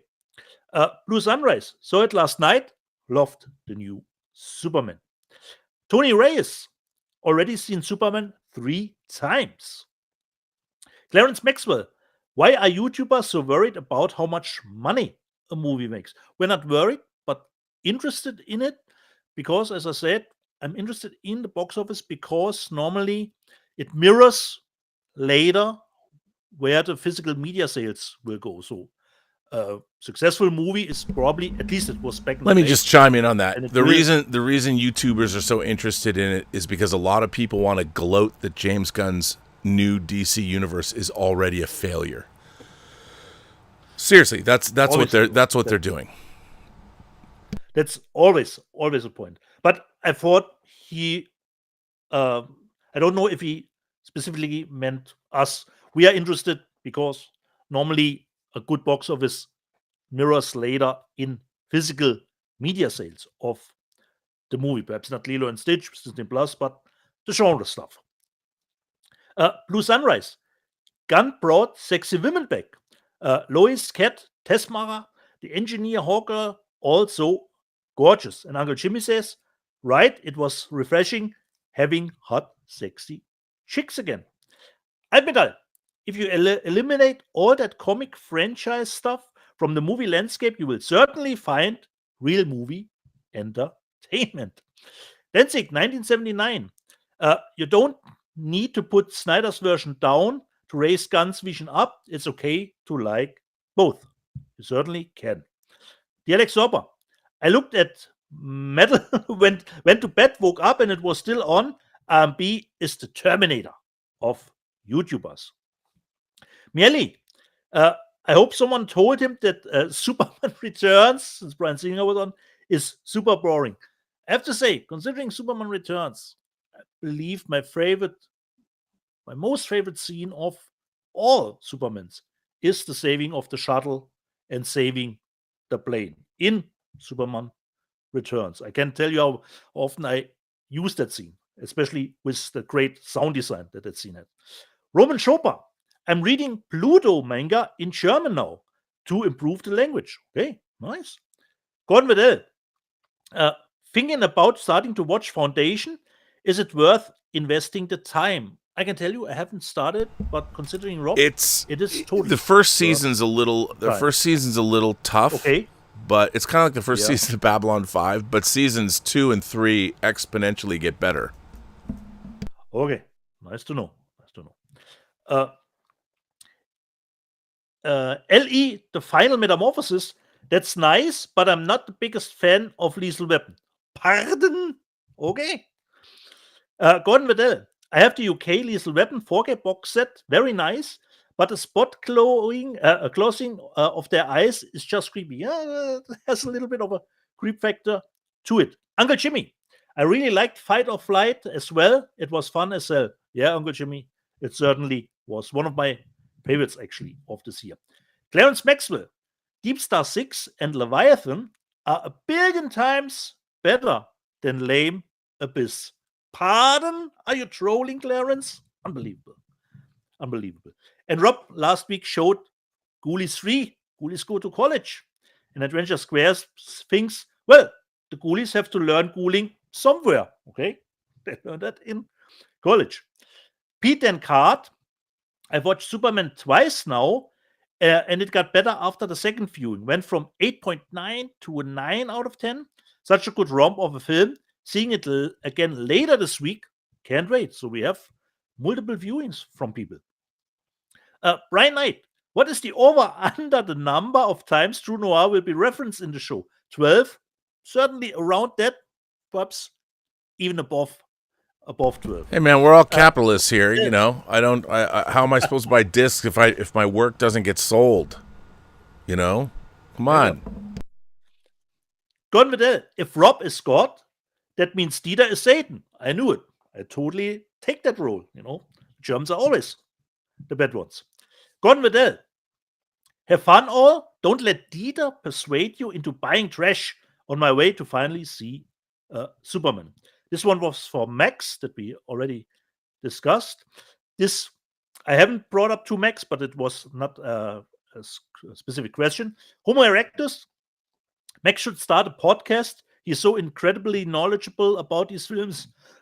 Also a great writer. So Max, I want a podcast from you. Paul and Brunotto can't wait to receive True Noir when it gets released from Rob. Rob, how far are we with the True Noir physical media? It's coming along. You know, I've been working on it. I don't have much of an update other than that it's definitely in process. Okay. As a matter of fact, to be honest, I just got a new piece for it. I got a new piece. We had to edit it, but the piece where I interview Max about where I first met Max, and it's pretty good. Pretty good. Nice. Blade Out. Whenever Rob says Super Deluxe Edition, the music title, I think of the Super Terrific Happy Hour. Hope you have that with the two of us. David Animal Guy, Michael Rosenbaum was the best Lex Luthor. Captain Finity Time Travel Police, he says, no questions for Max this week. Just a thank you for the last week's writing advice. Very useful. Joshua Gonzalez, considering Superman 2, because this was a question, I think, for Max, I prefer the theatrical cut, not a fan of the Donner cut. I'm with you there, Joshua Gonzalez, because for me, considering the Donner cut, you have the same ending because it was used in the first one, so you actually can watch them back to back. It doesn't work. It doesn't work. So I'm preferring the theatrical cut too. This was the question for Max about Oppenheimer being noir. Okay. Then, Shonen Kaiju. Where do I have it? K-pop Demon Hunters is indeed great. Yeah, it certainly was. I do have the poster here because I think there were more people chiming in about it. K-Pop, Demon Hunters. Walter, Vex Wuther. What did Rob do with himself before YouTube? He must have had quite a bit of free time. Who knows? He was certainly working on projects. Played out, 9 out of 10, 2 thumbs up. That's high praise. Yeah, but it was actually. Joshua Gonzalez, considering this is for Superman, I believe, agreed disappointed is the right word. It was my most anticipated movie, but I'm seeing Superman in 3 hours again to see if my mind can change. Yeah, a second viewing is always a good idea. Dino's reviews, Warfare was great, but it's going to be a while before I experience that again. Well, I can see that. And Captain Infinity, Time Travel Police, Warfare is number 1 on my to-see list for 2025. And JT says, Warfare is a movie I will never watch again. Too hard to watch. And Major Chai, considering Death of a Unicorn was a disappointing movie. I even wrote Rob a letter about how bad it was. Kings 37 says, I live in India. For me to collect physical media is expensive. It cost me double the retail price. Okay. Didn't know that. Eucalyptus asks me, Dieter, thoughts on the new Red Sonja trailer? As always, I have not seen the trailer. I stayed away from it. Heard not good things about it. But since it is the girl from the Revenge movie, some Matilda Lutz, I believe is her name. I probably give it a shot, but I heard not so good things about the trailer. Danzig, 1979. I've still not got around to watching any of the Hunger Games movies. I know that makes Dieter said, not really if you know what the movie are about. If it's not your cup of tea and you rather watch, Battle Royale, okay. Have to accept it. LE, the Final Metamorphosis.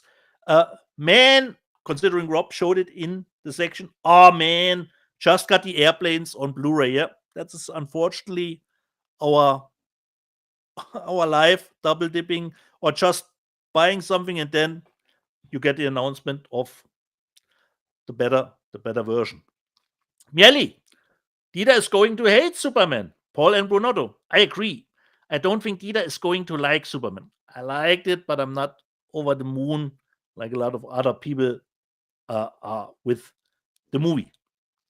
Walter Whitewalker, I thought Superman was great, but needed another half hour, like Rob said too, and more Sean Williams score. Mieli, is K-pop Demon Hunters better than Arcane? I think it's tough to compare the two. You have a show with in-depth character. This is more, fun at a fun level. Considering the art style, nothing beats Arcane. So for me, it's even if it's both in the animated sector, you can hardly compare those two. Mike T, did you honestly watch that, Deeds? If you mean that, yeah, I watched it. And I totally had a blast with it. Mieli, Dieter, when I calibrate audio systems, I use the crane chase from Terminator 3. I totally can see that, but don't forget, use the battery throwing out stuff, the explosion. You can use that too, just for a quick effect. Always great. Bo Edmonds, my wife and I enjoyed Superman. There was a few issues, but all in all, we loved it. I also enjoyed seeing little kids come to the theater with Superman outfits and shirts. Great for kids and family. Brooklyn Frank, I wish I could understand him. Can't catch all of it. Yeah. It might be the audio dropouts or just, my little heavy accent. This was the live chat room from last week. And a fine live chat it is. So, it's another one of these long-ass episodes. Yeah, we had stuff to show, stuff to talk about. And I didn't even mention, Rob, that the German girls yesterday won at the Soccer European Cup. The German girls won in a penalty shootout that cost me even more hairs. Wow. It was nerve-wracking. against friends. The real. I know you don't. I know you don't watch the trailers, but you know they dropped a new trailer for Tron Ares this week. I will stay away, Rob. Did you get a chance to listen to, though, it's on social media, the new Nine Inch Nails track?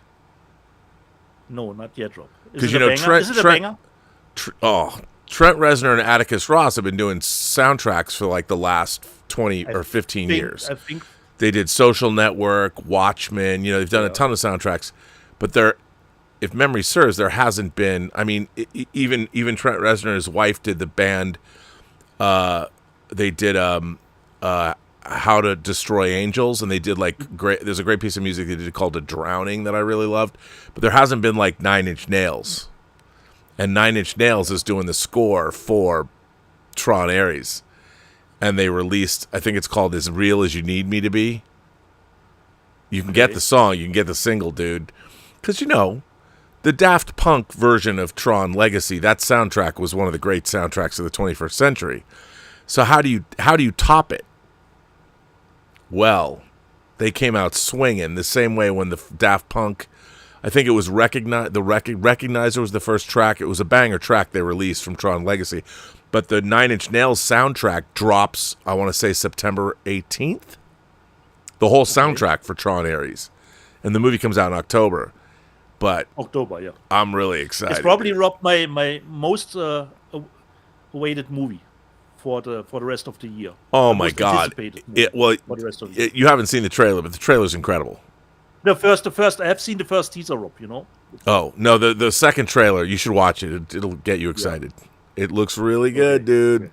Really good. Yeah, nice. And Rob, we totally forgot about it because Thomas Logan informed me about it. You could purchase IMAX tickets for Christopher Nolan's Odyssey a year in advance, Rob. A year! And they sold out. People are already scalping them for $100 each. Yeah, unbelievable. A year before a movie opens. Never in my wildest dreams. That would not happen here in Germany. A year earlier, you could purchase tickets for a movie. I'm excited. By the way, Big Disc Energy has been a member of the channel for 5 months. Darth Plato says that today is the anniversary of the 1944 Valkyrie plot, where they tried to kill Hitler, when von Stauffenberg and his collaborators tried to kill Hitler, which was documented in Bryan Singer's movie Valkyrie, starring Tom Cruise.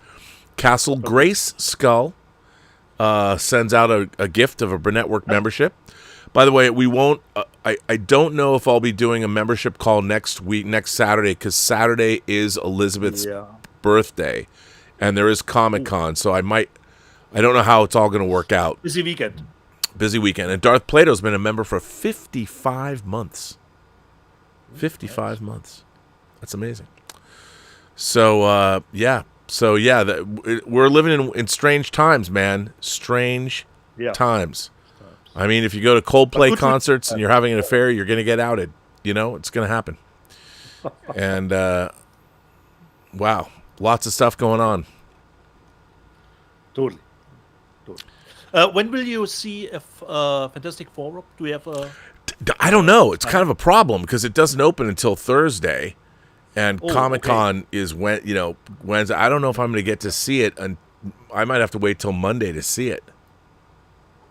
Next Monday. I don't know. I don't have an early screening or a fan screening or anything. So it's not like Superman that I went and saw it on Monday or whatever, Tuesday. So we'll see. I'm really looking forward to it. I've heard nothing but good things. My good friend Rob saw it already and really liked it. It's getting great notices. So we'll see. You know, I'm looking forward to it. I think it's going to be great. Let's see how. Now we kind of know where DC is standing with this universe. Let's see where Marvel is standing. Yeah. This movie. No, it's both important movies for both franchises. For sure. So 100%. Because help me, Rob. Besides the Fantastic Four, is actually the last movie before Avengers Doomsday next year. No. The new Spider-Man, A Brand New Day comes out before Doomsday now. Oh, okay. And so we're going to get the Wonder Man TV series. Yeah. There's the Eyes of Wakanda animated series. There's the Wonder Man live action series that I hear is quite good, that comes out at Christmas. There's Terry Matalas, Picard season 3 Terry Matalas. There's Terry Matalas's Vision series, although I don't know when the date is for that. And then we get Spider-Man comes out in July. Spider-Man Brand New Day comes out in July, so a year from now, which is the next Marvel movie. And then Doomsday comes out Christmas of 2026. And then Secret Wars comes out in 2027, but I think there's 2 movies in between those two. I don't know what they are yet, though. Okay. Yeah. I don't know if they've been announced. But, yeah. So, and Spider-Man, I think Spider-Man Brand New Day started shooting already. But I'm not, don't quote me on that. And I think Tom Holland said they wanted to shoot in relocations again. Yeah, which would be great. I read something about it. Yeah. I think they're shooting in London. So nice. So Rob, I think we're done, man. Is out. And I say, jede Person, die du triffst, hat eine Geschichte zu erzählen, die du noch zu hören hast. Alles, was du tun musst, ist zuhören. Every person you meet has a story to tell that you have yet to hear, and all you have to do is listen. I want to thank everybody who supports this channel via Super Chats and tips. I know there's a lot of new subscribers here. I don't know if there's a lot of new subscribers who are watching this show, but if there are, thank you for being here. It's great to have you. I hope if you don't, there's people that watch this show that don't collect physical media. So I hope you're having a good time and enjoying it. And yep. And I'm going to do a Robservations probably, maybe not even tonight, maybe this afternoon. I'm not sure. Yeah. But because the air conditioning is working. I got a new conduit, nice. So I'm not sitting in 120 degree heat. It still gets hot, but it's not as horrible as it usually is. It's bearable. It's bearable. So, yeah, I want to thank everybody and for doing that and supporting the channel and all of those great things. And, yeah, so I guess we can sign out. I want to thank our moderating staff. I want to thank Tom Jr. Jackson. I want to thank Darth Plato for being great moderators, and all the other people here, everybody in the live chat. Thanks for participating. It's a pretty good live chat. I mean, I don't follow it as much as I should because I'm trying to run the show, which is tough, but you guys are we really do have a great audience for this channel, so hopefully it'll keep getting better. Me a nice week. I'll be seeing Major Chai Chai, I think, on Wednesday. She's flying into town. I'll take her to lunch like I did last year, and which will be good because Major Chai Chai is the best, and she's a real major, and we're going to talk space. So, yeah. Awesome. And on that note, I guess we can peace out, right? Just quick, Rob, from the San Diego Comic-Con, are there any huge panels that you're looking for? Yeah, I mean, obviously the major studios are not showing it. James Gunn is going to be there. Yeah. You know, I'm sure he's going to talk Supergirl because they have Supergirl, Lanterns, Creature Commando Season 2, Peacemaker Season 2 coming out. And then maybe he'll show a clip from Supergirl. I don't know. I would imagine he probably would. There's a lot of great television panels. They're doing a For All Mankind Star City panel, which is great. And there's a lot of really good panels this year. Nice. Once again, if you're down there, I'm doing 2 panels on Thursday. The best 1985 Best Geek Year Ever, and then the I don't know if they're going to let me be on the Inglorious Trexperts panel after what I've been saying about the new season of Strange New Worlds. Which it's just amazing to me that the writers of Strange New Worlds, I won't go off, but all they can do is just rip off previous Star Trek episodes. You know, when they did Next Generation, they had McCoy, they had Dr. McCoy in the first episode to sort of tie in the 2 shows, but there was a mandate, and the Naked Now was John D.F. Black trying to tie the shows together by making a Naked Time series, episode, which didn't work out at all. But other than that, they really stayed away in Next Generation from the original series until the 3rd season when they did the beautiful episode Sarek. where they brought back Mark Leonard as Spock's father, and they did a beautiful story, an Alzheimer's allegory about Sarek suffering from Bendy syndrome, which is a degeneration of the Vulcan mind. And it was based on the great fantasist Peter S. Beagle, who had written the original book that The Last Unicorn was based on. He wrote the wonderful novel A Fine and Private Place, and he'd come up with a story for Sarek. So and remember, there was 26 episodes a season, so it wasn't until you were 60 episodes into The Next Generation, really, until you got into they brought a character in from the original series. All Strange New Worlds does, including bogarting half the characters from their characters.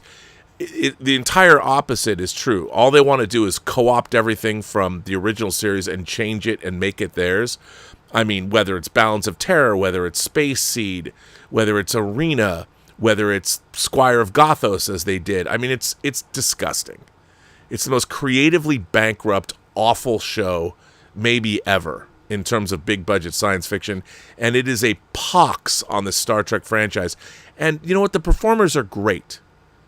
You could have made a really thought-provoking, allegorical, hard-hitting science fiction Star Trek show. But these writers are incapable of doing that. There's not an original bone in their body. And what they do is they take stuff from the original series and make it suck. They ruin the Gorn. You know, they had to tie... It's so funny, they tied John Delancey and Trelane together thinking, oh, we're so clever, when they were doing that in the novels 30 years ago. It's like, come on, guys. Star Trek is dead. I cannot wait to see Star Trek wrested from the hands of Akiva Goldsman. Look at my Oscar, you hack. By the way, you got your Oscar adapting a book that you didn't write. And what you did to Mark Halperin's A Winter's Tale. Oh, God, I can't stand. I hate modern Star Trek. Anyway, hate it. But you can go see their panel at Comic-Con. I know I will. Anyway, on that note, we should say goodbye before I say something totally incriminating. All right, everybody. Thanks for watching, and look out for... in 2 weeks. I'll see you in 2 weeks. 2 weeks for this show, and maybe this afternoon for a Robservations. I got a couple of interesting letters. I love the fact you guys are sending in letters. A lot of good stuff coming in. So, trying to keep up with it. All right, everybody. On that note, we'll dip out.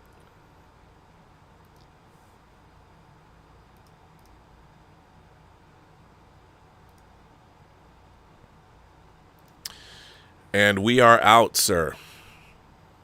Nice.